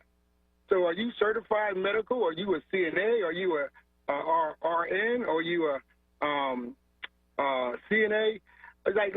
No one knew any information at these various locations when they received the shot. All they seen was either somebody in scrubs or somebody in an EMT uniform. But you didn't know the in-depth information that we as a group of people are used to knowing, all of the parameters before we do something. And I think educated-wise, when you take science in school and in college and you learn that it takes between 8 to 13 years to produce a product from the FDA and when it has to go to the market when it comes out. So you do that knowledge of what you've learned, and then you have unlearned people who aren't scientists, who probably hadn't majored in the medical field, but yet they can regurgitate or articulate the journalistic point of view on this, and then make it their mandate, make it their own opinion toward the situation. So I think we're quite wrong, but we'll see the results. So this mandatory vaccine or don't come back to work or constantly get tested is going to be tested by the Boston PD and the Boston fire people up there in Boston, Massachusetts, because they don't want to be told to take the vaccine. And so what I don't like is that it's tested with Europeans, and then we are so dogmatic or shaming African Americans when they speak the same language. And so, if you're mature enough, you do what's right, what you think is right for your family, and I don't think anybody should be carrying the mantle if they aren't proficient or sure on this topic right here. None of us are, because 100 folks died and they were fully vaccinated, and the children are now having COVID. And how do you stop it? Something's airborne. How do you stop it? So I just think, in listening to you guys, I thank you for even bringing this topic up. I think it's important. That's my soapbox. I'm going to continue to listen, and thanks for taking my call. Well, thank you, Prince. And Ernest, I think you've kind of seen a cross section as to why, this has become a thing, because everybody's got a different view on what should happen when it comes to the vaccine.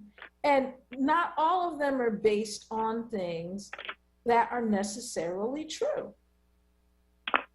Right. I think what's important, and I think this is the issue I'm having with some of these messages, is that we are faced with an undeniable reality. This pandemic is exponentially killing Black people in this country, disproportionate numbers.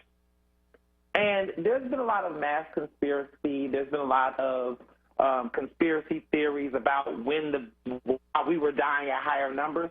But the fact remained the fact. We were dying at higher numbers because of the fact of lack of access to health care and other modes of support. Right now, we are fighting to get more people the opportunity to get vaccinated.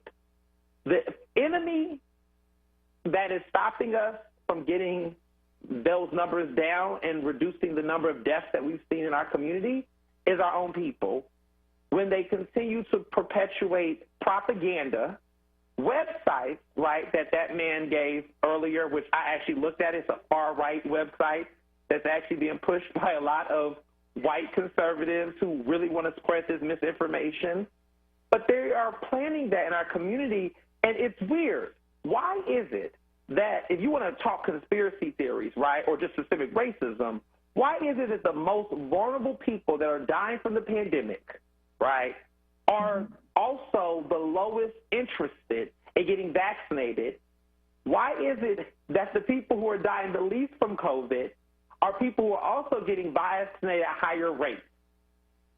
Think about that. Think about the fact that right now, there are, on proportion, there are less white people in their community that are dying from COVID right now because they are mostly getting vaccinated more than us. And more of us are dying from COVID, and least of us are getting vaccinated. Where is the common sense in that? So all this misinformation you are getting is just like the election in 2016, when we knew the Russians were putting out misinformation in our communities. there is an active campaign of people from the far right that is putting out misinformation in our communities, the black people, right, to get them not to get this vaccine, and these people are dying. So to me, we can't treat this like there's so many different points. There is two choices. You get vaccinated, your likelihood to stay alive increases. You don't get vaccinated, your likelihood to die increases. And it's a matter of life and death at this point. Okay. Well, we have to take a break, but I have one last question I wanted to ask you, and it pertains to your other position, which is president of the Philadelphia Association of Black Journalists, and how the organization is handling the whole issue of vaccinated versus unvaccinated. We'll be back in a moment with more of The Source. I'm Denise Clay Murray, and you're listening to WURD, Progressive Black Talk Media. Hello, Philadelphia. Switching to Geico is a good idea, especially when you consider everything. First off, Geico makes it easy to switch, and you can contact your local agent for personalized assistance. But if it's so easy, you might start thinking everything is easy, even big wave surfing, and it's not. It's actually quite difficult. Well, if you switch to Geico, you could save hundreds on car insurance, and you could keep saving by bundling your motorcycle, boat, and RV, plus your home or renter's insurance. But saving money might lead you to make some questionable purchases, like a 20-foot feather boa. And do you know how hard it is to clean a 20-foot feather boa? Well, they do have an industry-leading mobile app you can use to pay your bill, file and manage a claim, or add a new driver. But when life gets a little easier, it makes you too confident, and you start calling everyone Ace. And you're better than that. Well, Geico has a 97% customer satisfaction rating and has been saving people money for 85 years. It's hard to beat that. But you're right. Switch to Geico. It's obviously a good idea. In Philly, COVID-19 vaccines are safe, free, and effective. It protects you from contracting the COVID-19 virus. Vaccines do not change your DNA or contain microchips. Caribbean people are not immune to the deadly virus without COVID-19 vaccine shots, and it does not affect your immigration status. Join us for our back-to-school COVID-19 vaccination resource fair on Saturday, August 21st from 11 to 3 p.m. at Sturgis Recreation Center in Albany. Free food, school supplies, and vaccines. Visit www.caribbeancommunityinphiladelphia.com, Facebook or Instagram page. Join WURD for the Summer of Freedom Neighborhood Love Tour. This year, we celebrate West Oak Lane, Mantua, North, West, and South Philly. I'm Tiffany Bacon. I'll broadcast live from a different neighborhood each Friday from 10 a.m. until 12 noon. Our next stop is North Philly at the Martin Luther King Recreation Center, 2101 Cecil B. Moore Avenue on Friday, August 13th. Pick up voter registration information, meet special guests, and stand with WURD and be a part of the movement to amplify the voice of the Black community. Show your support and join or renew your WURD membership on site. That's the Summer of Freedom Neighborhood Love Tour at the Martin Luther King Recreation Center from 10 a.m. until 12 noon, Friday, August 13th. WURD, showing love this summer. The WURD Radio Neighborhood Love Tour is sponsored by Comcast and supported by Pico, Keystone First, Ready Set Philly, and Hope Partnership for Education. You're listening to The Source on WURD Radio, 96.1 FM and 900 AM WURD. And we're back with more of The Source on WURD, Progressive Black Talk Media. I'm Denise Clay Murray, filling in for Andrea Lawford-Sanders here on The Source.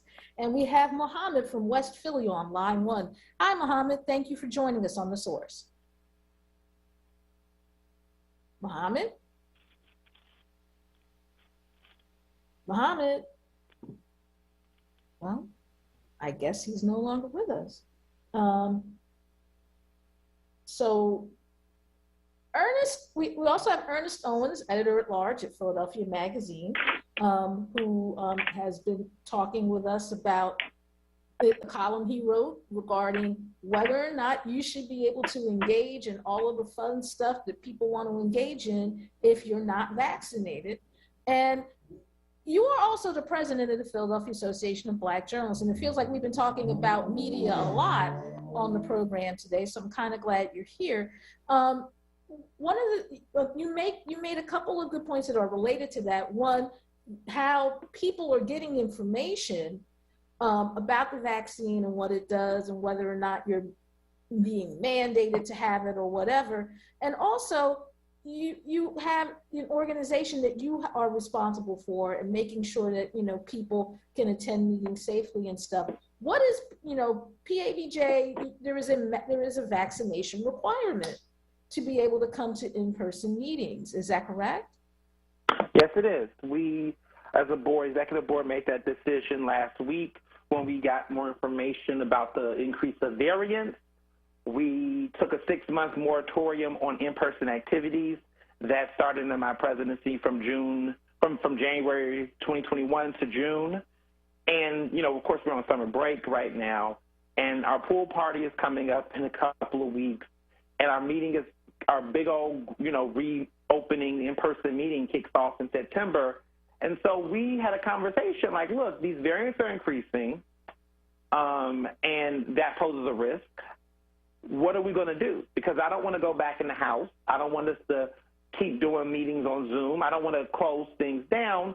So what is the mode? And we thought that because our membership is largely journalists, and a lot of journalists that we know in the organization are working, in person and covering, we as members were fully vaxxed. But we wanted to put the mandate in place, this policy in place that states that for our in-person events, you must be fully vaccinated unless you are under the age of 12, but we highly discourage people from bringing underage, young children at 12 there, because we don't want, kids are getting COVID too. And so we really are serious about the fact that there are vaccinated people that could be carrying, the virus. And if you're unvaccinated, this poses an extreme risk for you. So we want to protect the unvaccinated. So we're making this policy that if you are unvaxxed, you cannot attend our in-person events and meetings, period. And we put this out last week.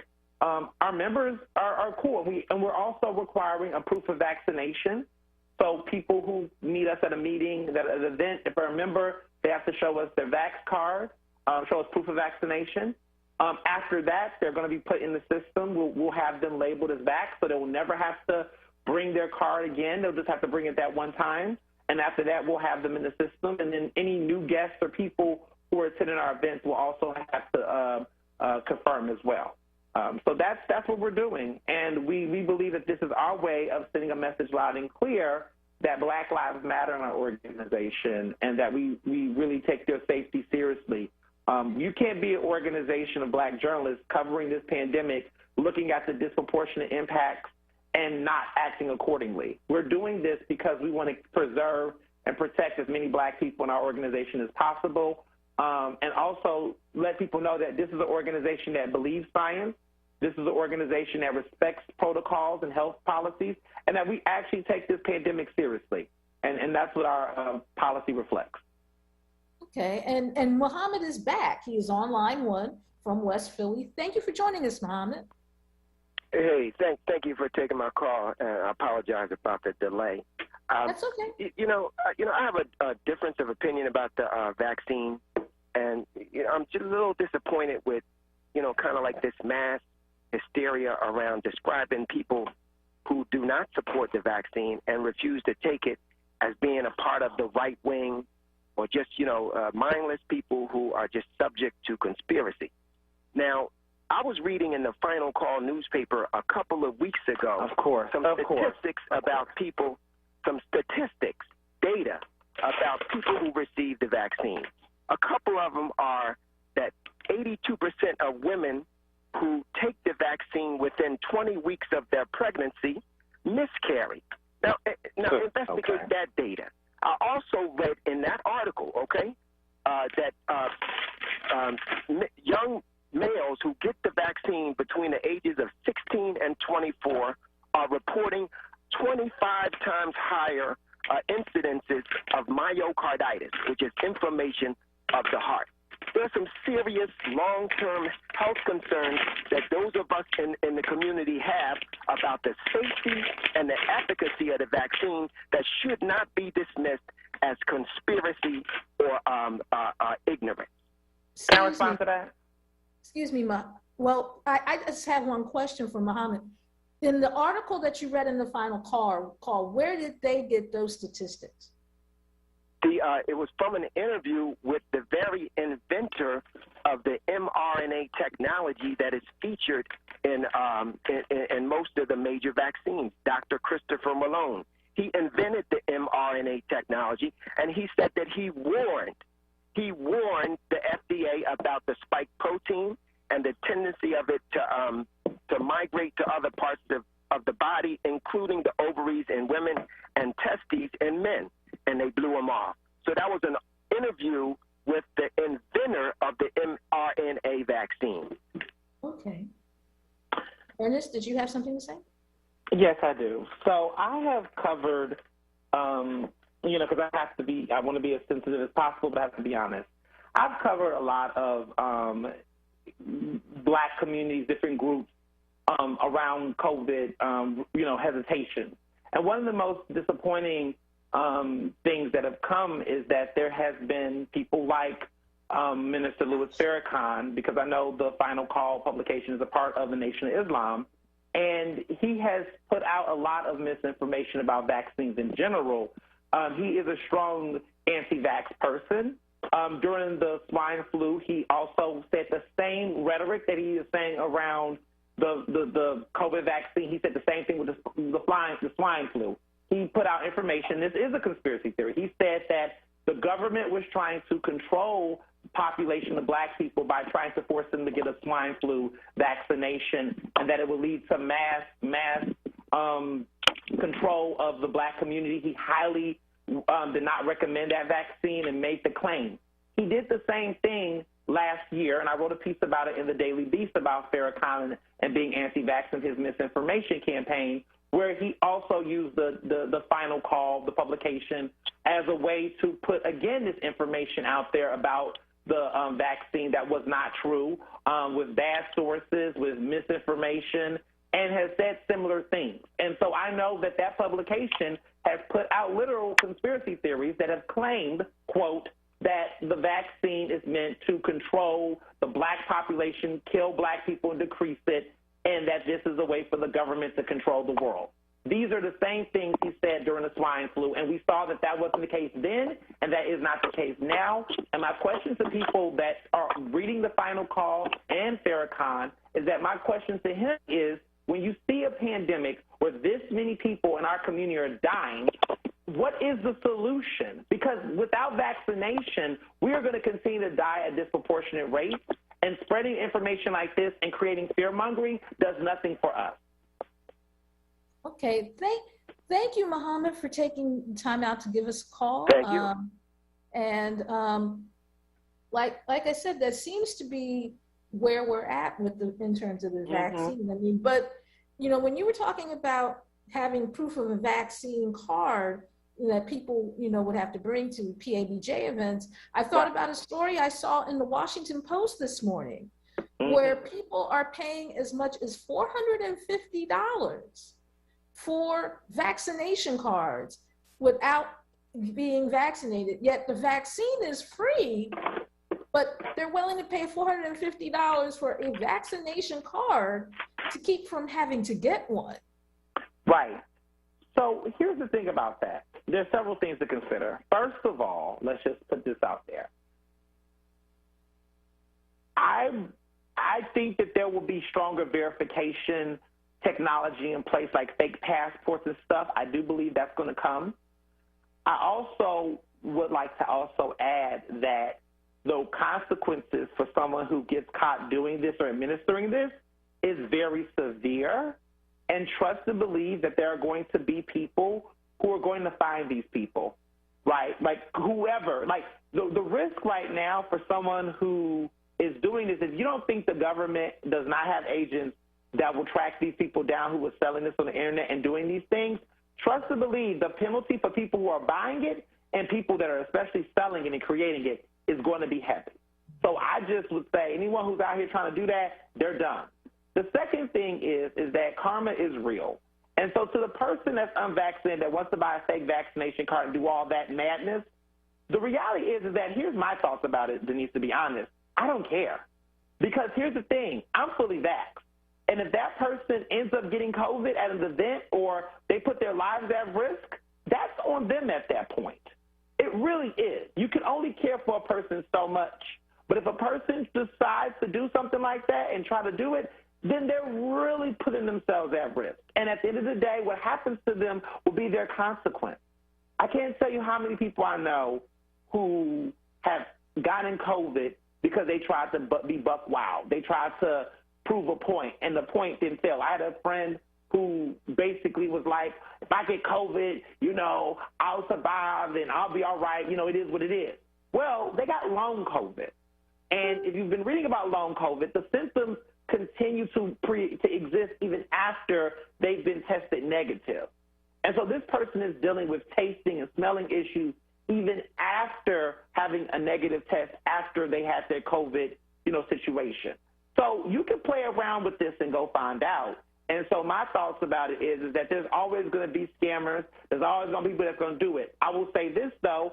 I don't think that many people in our community is going to be able to even afford the scammery of that. That might be a lot of white people. A lot of rich people might do that. But then again, a lot of the most educated people that I know are getting that. So this is a small niche core. Because I'm thinking to myself, the poor folks that are doing, who in the community going to spend $500 to get a vax card when they can get it for free? I just don't know what the logic would be. So I think this is a very niche group. Okay, and we're going to have to cut it off there. Thank you, Ernest, for taking the time to join us today on The Source. That's Ernest Owens, editor-at-large, Philadelphia Magazine. And we'll be waiting for the sequel tomorrow when it drops. Thank you. I appreciate it. But tonight, actually, we're going to take a break. You're listening to The Source on WURD, Progressive Black Talk Media, and we'll be back with some information on your financial literacy. Thanks. What grows in the forest? Trees? Sure. Know what else grows in the forest? Our imagination, our sense of wonder, and our family bonds grow too. Because when we disconnect from this and connect with this, we reconnect with each other and build family memories we will carry with us forever. The forest is closer than you think. Find a forest near you and start exploring at discovertheforest.org. It's easy. Just put in your zip code to find family-friendly outdoor destinations near you. You'll also find guides to free activities, games, and amazing forest facts. Give the magic of the outdoors to your kids and reconnect with your family. Find a forest near you at discovertheforest.org. That's discovertheforest.org. Brought to you by the United States Forest Service and the Ad Council.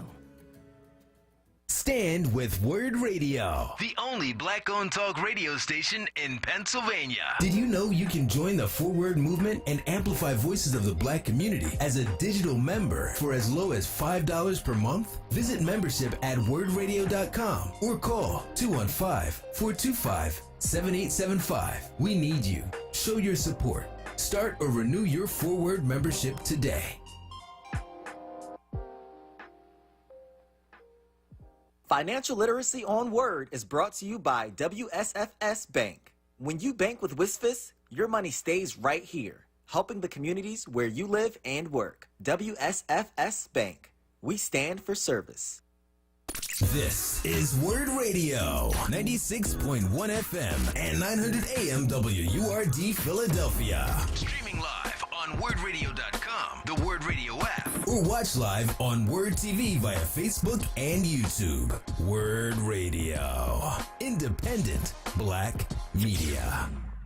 You're listening to The Source on WURD Radio, 96.1 FM and 900 AM WURD. And we're back with the final hour of The Source for today, which is, it feels like those last 2 hours went really, really fast. But this is the last hour, and we're going to be talking financial literacy. And I'm Denise Clay Murray, and you're here on WURD, Progressive Black Talk Media. And I'm here with Deborah Owens. She's a financial expert, author, media personality, and the head of America's Wealth Coach and the author of A Purse of Your Own, An Easy Guide to Financial Security, which is her most recent book. And she's also the CEO of Wealthy You, which creates customized financial education content on multimedia platforms. And the reason why I wanted to bring her in today is because, let's face it, in another 10 or 15 years, most of us are going to be independent contractors, like, I don't know, me. Because employers aren't necessarily hiring people and giving them benefits and different things anymore. They want you to kind of come up with that stuff yourself. They want you to pay your own Social Security taxes. They want you to finance your own pension. And how do you do that when you're an independent contractor? So hopefully, Deborah Owens, thank you so much for joining us. And I guess I'd like to start out with asking you, I'm an independent contractor. And because of that, sometimes I'm like, okay, I'd like to retire someday, but I don't quite know how I'm going to be able to do that. How did we get here where you have so many of us having to ask that question? Well, I think it all started, and first of all, let me say thank you for having me. And the real issue is that the transfer of the responsibility for individuals, I call it the new financial normal, and it's been happening since the 401k was actually implemented. I mean, prior to that, most folks had pension plans. And then in 2008, if you will recall, we had a pretty significant recession. And it really was at that point that employers then transferred the risk of employment to individuals, right? So first we got the pensions to the 401k, then we have this huge recession, and people were pretty much accepting anything. I know my son, in fact, was just graduated in 2009 from college. And so, the employment picture was pretty bleak. And since that time, what we've seen is just a tremendous rise in what is called the gig economy, work for hire. And so as a result, so many people don't have health care, they don't have benefits, they don't have retirement plans. But what I would like to say to everyone, and the reason I founded Wealthy You, where we teach people how to take ownership of their financial future, is for that very reason, because no one was prepared to be able to have to manage their own retirement plan or be responsible for it. And in fact, what has happened is that so many people have no idea about how the financial markets work and didn't learn anything in their formal education, because that knowledge typically is inherited, how to invest, right? Either an advisor or somebody in your family already knew how. And so that's how we got here. But what I would say to anyone, whether you're a contract employee, if you're self-employed or you're employed, we must all become either intrapreneurs or entrepreneurs. And that's really understanding that at any given time, things can change. And so we need to make sure that we're always putting aside something for our future, no matter if we're with the company or not. Okay, but how do you do that? Because that's kind of where, I have an IRA from a company I used to work for, and my husband, he's a college professor, so he has a 401k that he contributes to. But I guess, how do you do that? How do you put aside that money? What's the best way to save it? And what's the best way to manage it in a way where you don't get in trouble with the IRS? Well, the first thing is that you need to just have the mindset of a CEO. And so a mindset of a CEO means that you're going to put away something for every dollar that comes into your enterprise. And so the best way to do that really is systematically and off the top. So you've got to make your financial future a bill just like any other bill, but you're going to pay that bill first. And so what I would say to anyone who is self-employed, what I would say to them is that what you need to do is set up the easiest way is with the mutual fund. And so you mentioned you had an IRA from another employer, but what happened was you rolled that money over and it is now a rollover IRA. Right. So you couldn't put more money in that plan, but you could just start an IRA. And an IRA allows you to put up to $6,500 a year in. And if you don't have a retirement plan, you're able to deduct that off of your taxable income, right? And so that's the best way to do it. Now, I said up to $6,500. So I think so many times people get hung up on, well, I don't have $6,500. Start with $100 a month, just going into some kind of plan like an index, a 500, what they call an S&P 500 index fund, and just have that going in systematically and automatically. That's the best way to start. So you can put up to 6,500, 7,000 if you're over 50. Okay, so let's say, man, I'm making bank. So for example, in our Wealthy You community, and by the way, it's a free community on Facebook, one of our members had just left a job, but she's a creative artist. And she said, hey, my art is really selling now. What do I do? Well, if you got bank coming in, then you could put in establish what's called an SEP IRA. And so that allows you to put 15% of your net earned income. So let's say you netted 100,000 and you could put up to 15,000. Actually, I think it's even more than that, but talk to your tax accountant. And then if you're a solopreneur with no employees and you're making bank, there's another account that's called a personal 401k. So personal 401k, solo, they also call them solo 401ks. You could put up to $56,000. So I know I'm throwing out all these numbers, right? But the key is to get started. Literally, one of the books you didn't share I wrote was Nickel and Dime Your Way to Wealth.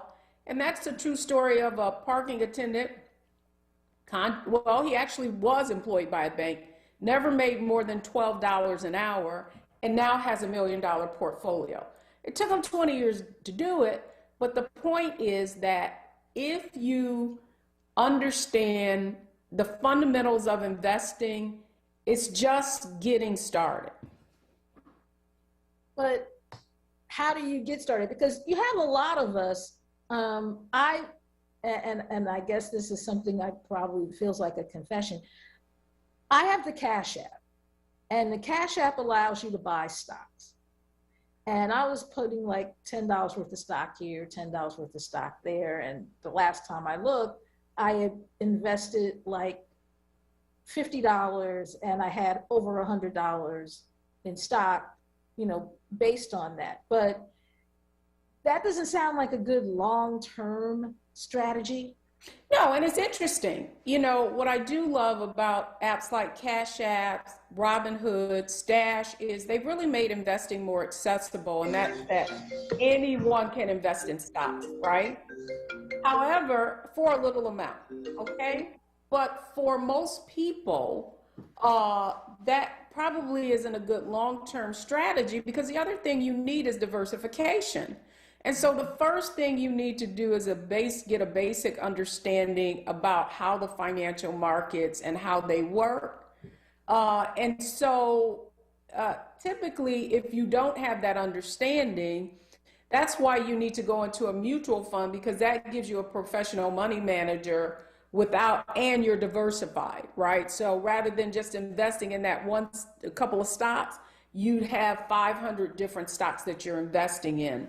And so the key there is to, $10 or, here or there is not going to get you where you need to go. And so one of the rule of thumbs that I use for members in Wealthy You really is to start with putting 10% away. right? So if you get a check from one of your contractual employers, and it's $1,000, put $100 aside, right? And if you can just start with putting at least 10% of your income away and investing it in a large mutual fund, a large company mutual fund, you're going to get much further ahead along the way. The key is to do it systematically.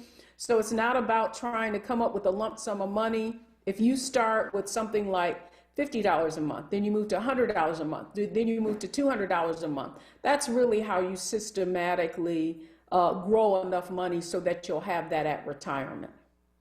Now, a lot of my friends who are journalists that have been laid off from jobs, they're in their early to mid 50s. And part of in a lot of these cases, you have the pensions themselves that have gone down. So that's money that they paid into for years that they're probably not going to get back because of some problem with the news organization that they were working for.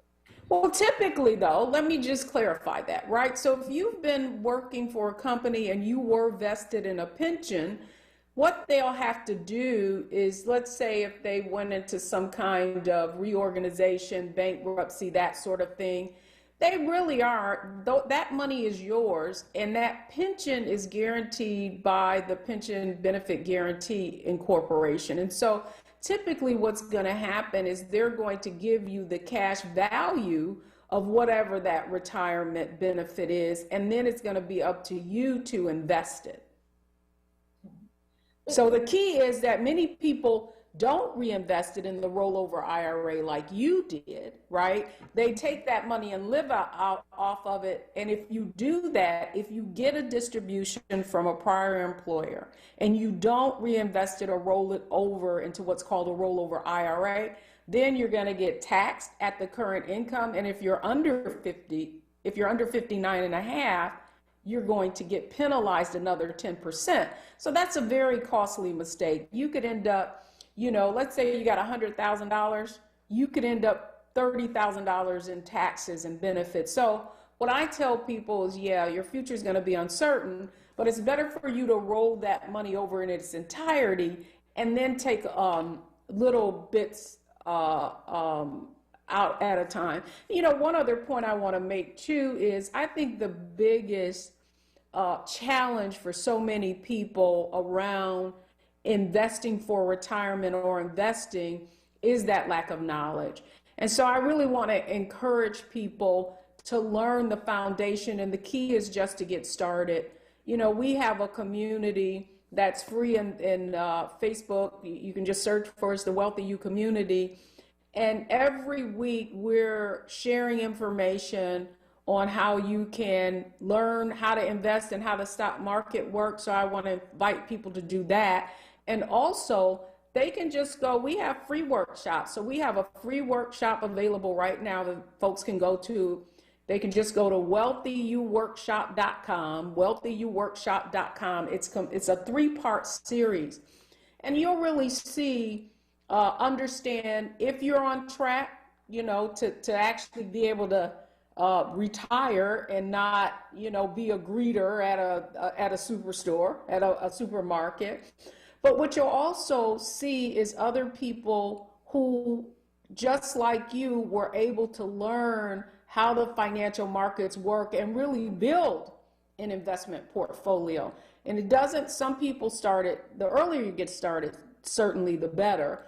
But we have people in their 50s and 60s who just made that a priority, and now they have several $100,000 and they're able to retire confidently and comfortably without worrying about, you know, when is the next shoe going to drop. Now, I thank you for sharing that, because that was what I was going to ask you about. Okay. Next, whether or not this information that, like, particularly the Facebook community, if it's free, if our listeners can, and people who are watching this on Facebook can actually catch it, so that way they can get this information. Because like I always tell people, in another 5 to 10 years, we are all going to be independent contractors. There's no question about that. And we're already seeing it in this virtual world as well. Well, I think two things. I don't necessarily think we're going to all be independent contractors, but I do think that it's important that you continue to upgrade your skills. What we must understand is that technology will continue to take over a lot of the manual things that we used to do. AI is artificial intelligence. You have people who were paralegals or whatever. A lot of that work is being done by artificial intelligence because those are things that are repetitious. And so, one thing I want to say to people really is not only do you have to have shift from what I call an income mindset where you're working, for someone to a wealth mindset, meaning you're learning how to turn your income or your cash flow into wealth. You must learn how to invest in the same companies that like if you think about, you hear this term FANG, and it's Facebook, Amazon, Netflix, Google. These are all products that you use, but you've got to be able to invest in them. Quickly, $1,000 invested in Netflix 10 years ago is now worth over $100,000 today. And so that's really the key. That's just $1,000, right? Mm-hmm. So you made 100 times your money in 10 years. Is that far too many, specifically African American households, are not engaged in investing, and our bottom line and our net worth is simply an indicator of that. Now, you also mentioned something else earlier in our conversation where you talked about how usually this information is handed down from families and relatives and people who have that experience. And admittedly, communities of color are not filled with people that have this experience. Is the fact that it's become a little more democratized with such things as online trading and different things. Is the fact that it's become more democratized has the potential of changing that? Well, I think it has the potential of changing that, but unfortunately, what I think is important is that people get a basic foundation in how to analyze and research stocks, analyze and research mutual funds so that they can make the right choices. I mean, a lot of things that we hear in the news, GameStop, that was a stop where there was a lot of, what do I call, speculation. So what I want to say to our community in particular is that fast money is an oxymoron, okay? What do I mean? The two don't go together, right? So the point I want to make is that real wealth is built over time. And so what's very important is not just access to these tools, but the knowledge of how to use these tools in a way that is going to be beneficial to you in the long term. I know that so often in our community, we're actually preyed upon because people talk about get rich quick schemes, and then that's somehow we get kind of it becomes attractive to us.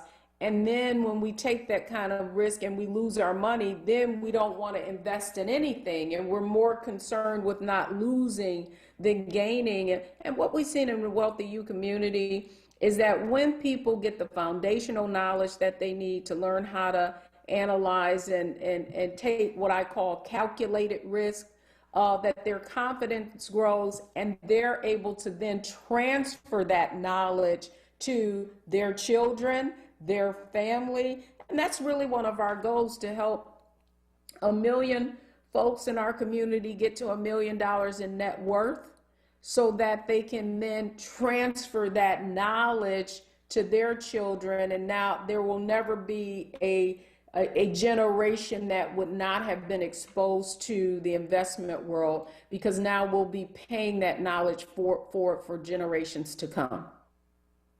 Okay, well, thank you so much for sharing your expertise and your time with us as part of the WSFS Financial Literacy segment. And again, where can people find Wealthy You if they want to sign up? So the easiest way is just go to wealthyu.com. That's WEALTHYU.com. They can get from the Facebook community there. They can learn. We have a workshop coming up this weekend on Saturday that's all day. It's our Legacy Wealth Workshop where we'll have a number of different speakers talking on things like real estate, estate planning, that sort of thing. But the easiest way is to go to wealthyu.com. And again, I want to really invite people to go to wealthyuworkshop.com and take advantage of our free 3-part wealth building series. Okay, thank you so much. That was Deborah Owens, and she is America's wealth coach. And she's a financial expert, author, media personality, you name it, she does it. Her latest book is A Purse of Your Own, an easy guide to financial literacy. And she has other books on the topic of making sure that you can retire without, having to go and work at Walmart. when you're in your 70s, because let's face it, no one wants to do that. And we'll be back after a short break on The Source. This is you're listening to WURD, Progressive Black Talk Media. It's been one of those days, folks.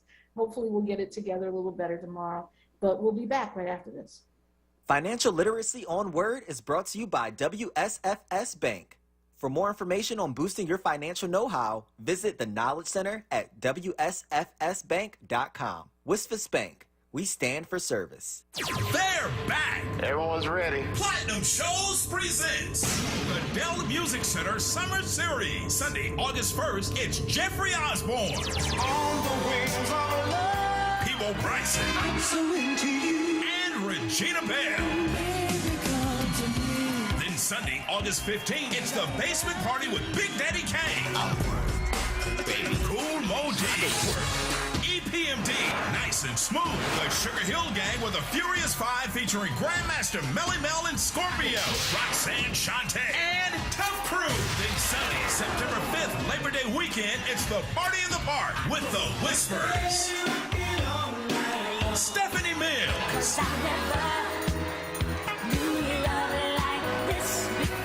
And After 7. Tickets available at the Dell box office and Ticketmaster.com. For more information, log on to ppshows.com.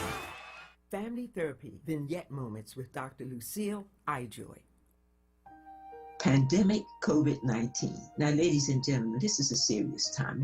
We are at a strange time in our lives when we have to make decisions, really important decisions about our lives and the lives of our family and our friends and neighbors and strangers. And making decisions like that is no play. So I'm going to say this little rap for you. We call it a poem or a rap. I hope that when I'm finished saying it, you'll be able to say it also. Pandemic time, the vaccine is free.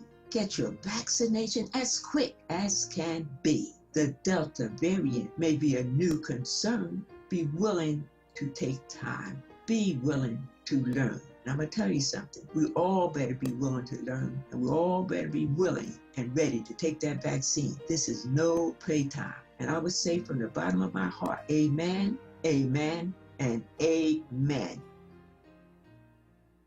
The WURD Radio Newsletter, keeping you informed, engaged, and connected. Sign up by visiting wordradio.com. Scroll to the bottom of the page and type your email address under Connect with Us. You'll receive the latest information on WURD Radio, messages from our president and CEO, Sarah Lomax Reese, exclusive articles and multimedia content, and resources. Stay informed with the WURD Radio Newsletter.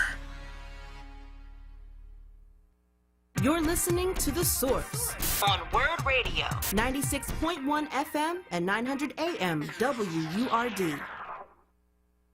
And we're back with the last few minutes of The Source on WURD, Progressive Black Talk Media. I'm Denise Clay Murray, filling in for Andrea Lawful Sanders today and tomorrow and on Thursday. So I thank you all for joining me. It feels like it's gone really, really quickly.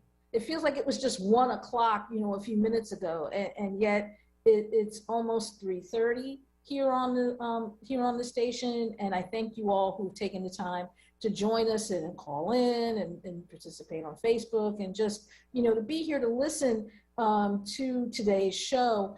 And I'm still waiting. I still would like to hear from all of you about the various things we've been talking about. And also, I kind of want to give you a preview of tomorrow's show. I'd like to hear some of your comments about some of the stuff we're going to be talking about tomorrow, which is, what is the community's responsibility when it comes to gun violence? That's among the things we're going to be talking about. Because sure, we've all agreed that the government has a responsibility. City council has a responsibility, the mayor's office has a responsibility, nonprofits and the business community have a responsibility. But what responsibility does the community itself have in terms of gun violence? It's among the things we're going to be discussing tomorrow. Also, how do you feel about the whole COVID vaccination thing? Do you think that it's fair that in order for you to keep your job that you have to be vaccinated, or do you see it as just a business being willing to take care of its people and not have to face the liability? Or does sexual harassment allegations affect how you vote? Governor Andrew Cuomo of New York has just been a report was released that's revealed that he has had some issues in that regard. What do you feel about that? Do you think that a person being accused of something or indicted of something, does that diminish their effectiveness as an elected official? Do you still support them despite that? And if so, why? If not, why not? Give us a call.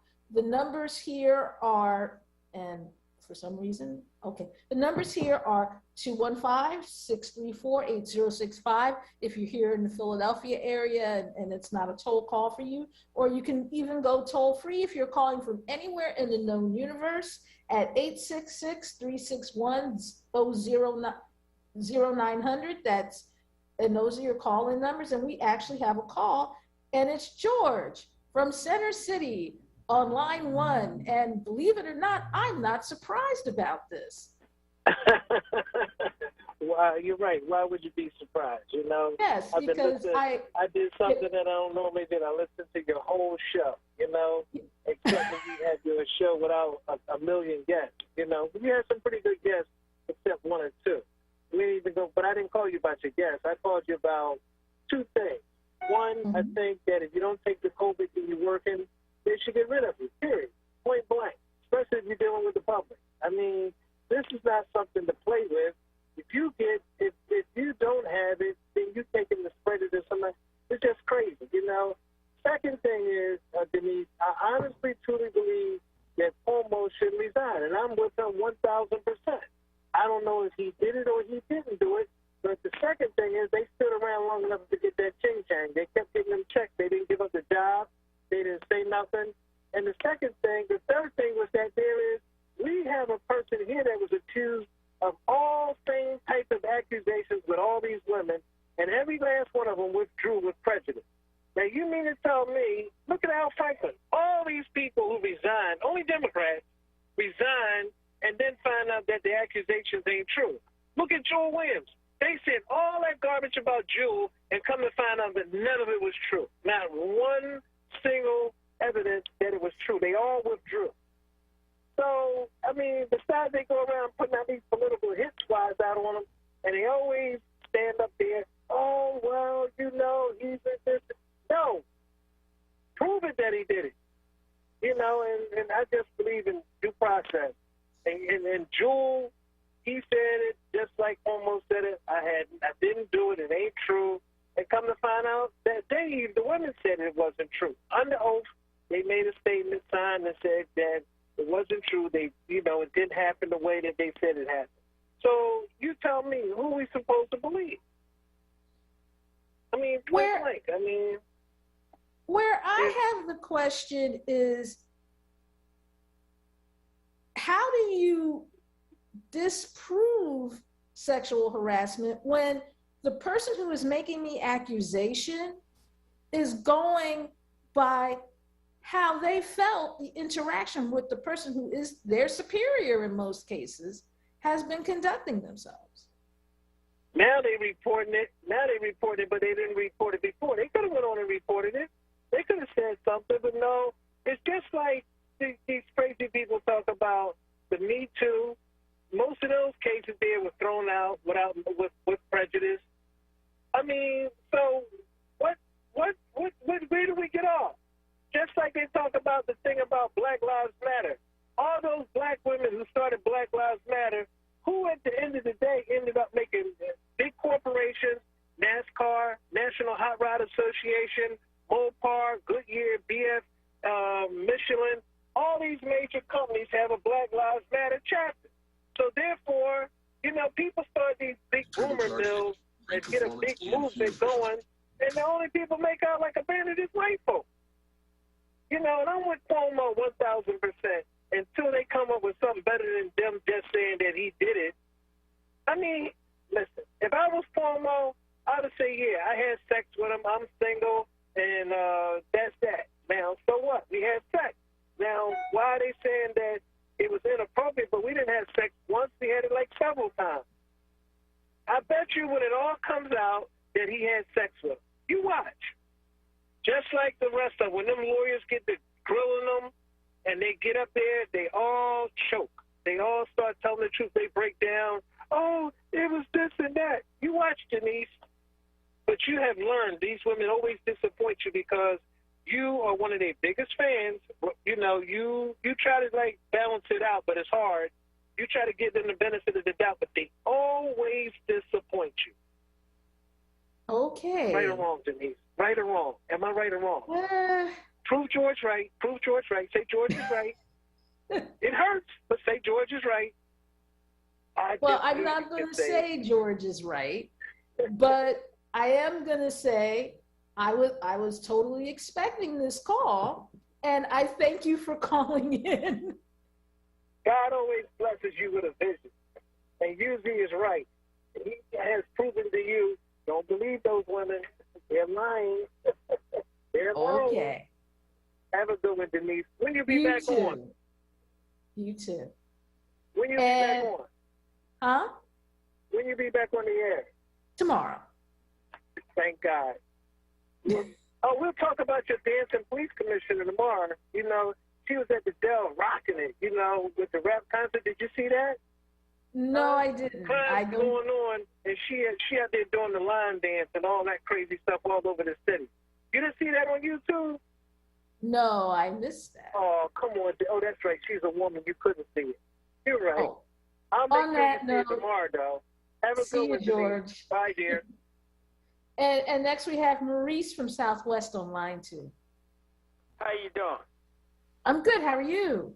I'm disappointed you ain't take more phone calls today, but that's okay.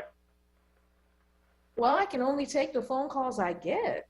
Listen, you'll get a lot tomorrow because I plan on being number 1. But listen, I'm just messing with you. But listen, let me tell you something. I usually agree with, was that Ernest Owens on earlier? Yes. I usually agree with him, but this time, you know the problem with the vaccine, more people would take the vaccine? Because you got a lot of talk show hosts that don't know anything about medicine, telling you to take a drug that they don't know what's in it, and the drug has not been medically cleared. The only reason we're using it now is because it's a state of emergency. That's the only reason we're using it. But usually, as black folks go, we usually like to do the checks and the crosses to find out is this thing legit, because we've been fooled so many times before. And that's the problem why when you kind of keep things from people, they kind of question it a little bit more, because one minute they're saying wear the mask, then they tell you to take off the mask. We all knew it was too early to start taking the mask off, but it seemed like they was agreeing with Republicans and opening up the states right at summertime, right when things are open and think people are going to follow the guidelines. They didn't want to wear the mask, but they was doing it because they tried to be reasonable. But once you tell people to go out and have parties and this and that, once you have a couple of drinks or you're out having a good time, you forget about that mask. You know? And here's the worst part that bothers a lot of black people. It's not approved for kids. Usually when you give out vaccines, the first people you give it to is children. And they're telling us what is wrong with the drug that they're not explaining what is wrong that children can't use it. You understand what I'm saying? Yeah, but, to be fair, a lot of the reason why, why kids weren't given the vaccine until just recently was because they hadn't tested it on kids. And you don't give vaccines to people that you haven't tested it on because you don't know how that vaccine is going to work. In order for you to determine how a vaccine or any other kind of medical treatment is going to work, you got to go through clinical trials. And these clinical trials are supposed to have cross sections of people, all the people that could possibly be affected by this particular disease. And they're supposed to be, tested to see if this would work with them. And if you don't have a certain group, like in this case, kids, in the clinical trial, it's scientific malpractice to give them a virus that is not, give them a vaccine that has not been tested on them. It wasn't until recently that they started testing the vaccine on children. And the thing is, having children as part of a clinical trial is hard because all parents here, when the subject of a clinical trial comes up, is medical and testing. And they hear those two words connected with their child. And even the most fond of science person among us as a parent is not going to necessarily say, okay, you can experiment on my kid, unless they have it completely broken down for them, what these trials are going to entail, what they're looking for, and what is available to help your child should something go wrong. These things are peer reviewed, which means that other scientists get in a room and they look at what your results are and they determine whether or not you did this in a way that makes these makes this examination legit. So there's a lot of reasons why kids weren't among the first people vaccinated. Also, there was this conception that kids didn't get it until kids started getting it. And now most of the people who are getting it in certain sections of the country are kids. You have kids that are now being intubated because of how the virus has affected their ability to breathe and their respiratory system. Let me ask you another question on that. Sure. See, this is the reason I'm saying, now that we know that kids are getting it like that, why are they let back in school? It doesn't make sense. If kids are the main ones getting it now, and they can't get the vaccine, but you open up the schools and say, hey, come on to school, get it, come home and kill grandma. That's what's going on now. And wait a minute, let me get this other point in because I got short-time memory loss. This is what I'm saying about the host. The host here, when people ask questions about the drug, they so quick to hang up on people or shut them out by not letting them talk, and then you say what you believe, and because it's supposed to be black opinion radio. We're not supposed to be cut off at the knees because we have an opposite opinion. We can agree to disagree, but that's not been happening. When people call up and say they don't want to take the drug, they either call ignorant, crazy, death carriers, want people to die. These are the things that should not happen on a black radio station. If any station should be for people to ask questions about a drug, it should be a black station. Plus, nobody even knows what's in the drug. Okay. Well, so that's just my thing against it, but I'm not saying not to take it. Now, let me make myself clear. I'm not saying not to take it, but when people ask questions about something, they shouldn't be shut off at the knees telling them, hey, look, man, you better do what the white man say or we're not going to do it. And they usually always get a black woman to convince black people to take the drug. That's leave it at that and let you finish the show. Thank you. And thank you, Maurice. Thank you for calling.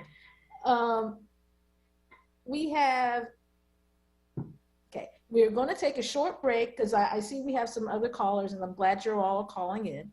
I'm Denise Clay Murray. This is The Source, and you're listening to WURD, Progressive Black Talk Media. Hope Partnership Middle School offers a quality, subsidized independent school education to students and families in North Philadelphia. Located at 2601 North 11th Street, Hope offers small class sizes, personalized learning, a research-based curriculum, dedicated teachers, and a graduate support program, which supports students through high school graduation. They are currently accepting applications for 5th to 7th grade students for September. For more information, please contact them at info@hope-partnership.org.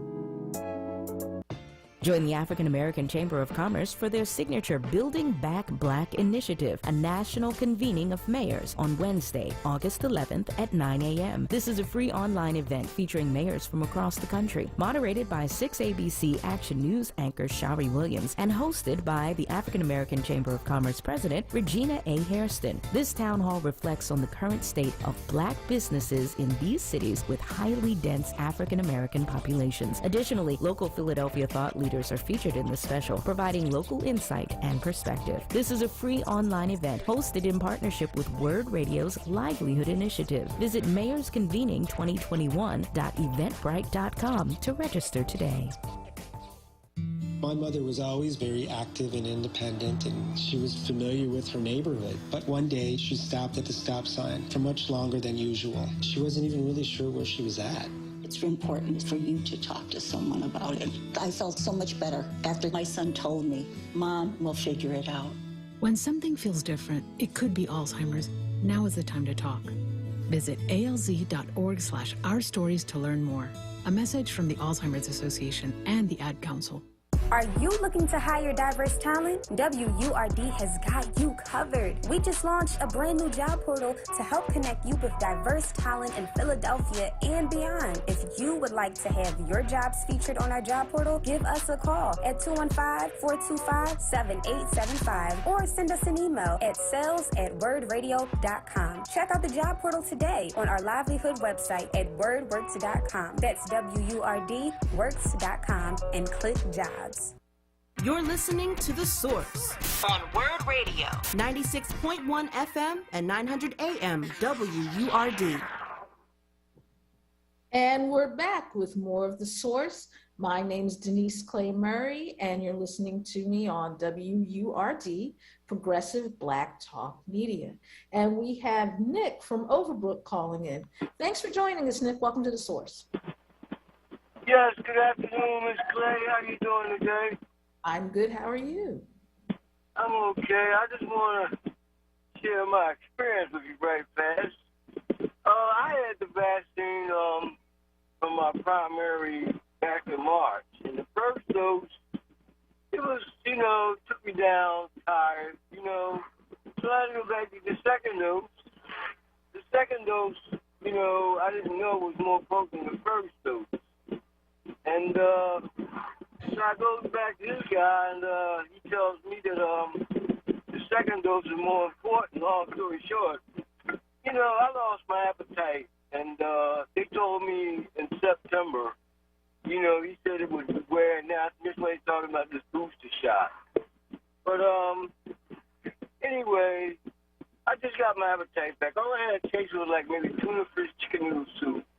And, I was still working, but it was like, after you explained the second dose is more potent than the first dose. And,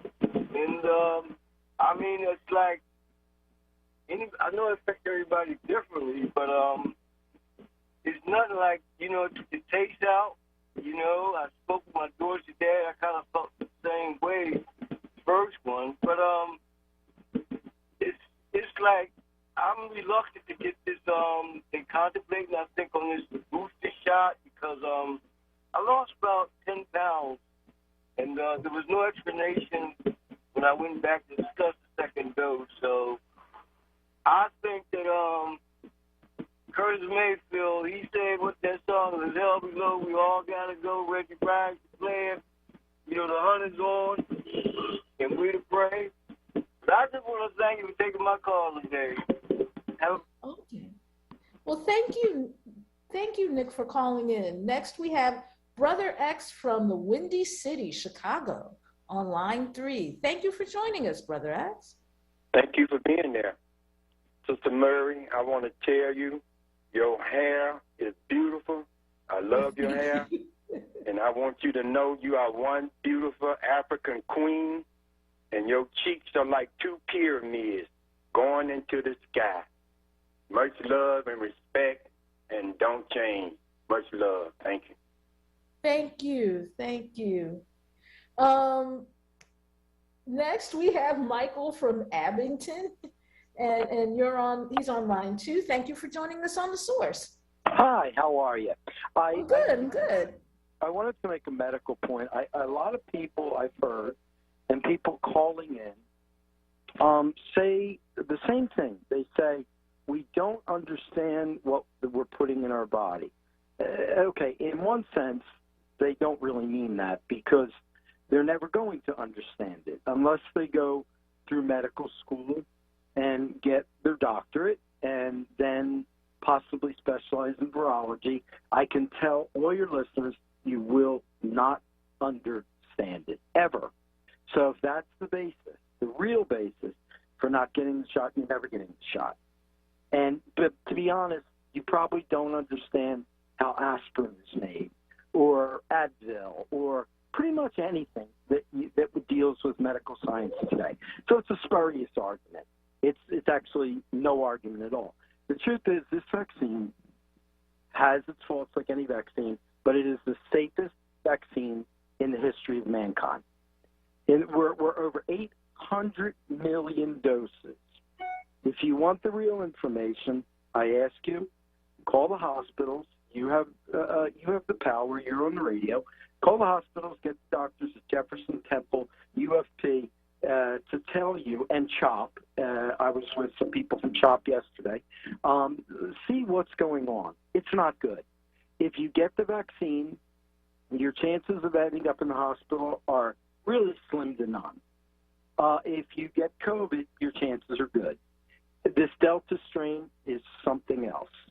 It's affecting children. It's got a higher viral load. It's bad news. I was with a young gentleman today who was in fabulous shape. He kayaks, he runs, he does everything. He did not get the vaccine. His wife did. He contracted COVID. He was an inch away from the ventilator and really close to death if you look at his numbers. And his wife was a little down for 3 days and back. And that's the difference. I behoove everyone to stop dragging their feet, get the vaccine, and don't end up being one of those people at your last moments begging, pleading, please give me the vaccine. It's too late then. Okay, thank you. I really appreciate you calling in. And, you know, Michael makes a good point, because if first of all, I spend entirely too much time on Twitter, and I freely admit that. But if I hear one of those stories where someone has gotten hit with the Delta variant, but they were vaccinated and they were just like out of commission for a couple of days, but then they bounced back. And then you have another person who didn't take the vaccine, got hit with the Delta variant, and they were like strong, healthy people who exercised and did all this stuff, and they ended up dying. In the end, it is still everyone's individual decision. In the end, you've got to make that choice for yourself as to whether you get vaccinated or whether you don't. In the end, that's completely and totally up to you, and no one should try to force you into something that you don't feel like you want to do. But the bottom line is, with every choice, there is a consequence. One of the things I was taught in college, and I took an economics class, and it was the dichotomy between guns versus butter. If you use all the money for guns, that's less money you have to spend on butter and other needs. If you spend all the money on butter, that's less money that you have to spend on guns. And you have to decide what is more important, butter or guns. And that's kind of how this is with the vaccine. You know, on the one hand, you can take the vaccine and if you are hit with the Delta variant, you have a better chance of surviving it and coming out, you know, really well without any, you know, major hiccups. Or if you don't, and you get hit with the Delta variant or the Lambda variant or the other variants that make the original COVID-19 look like a walk in the park, then you got to worry about, what does this mean to me? What does this mean to my family? You know, am I going to die?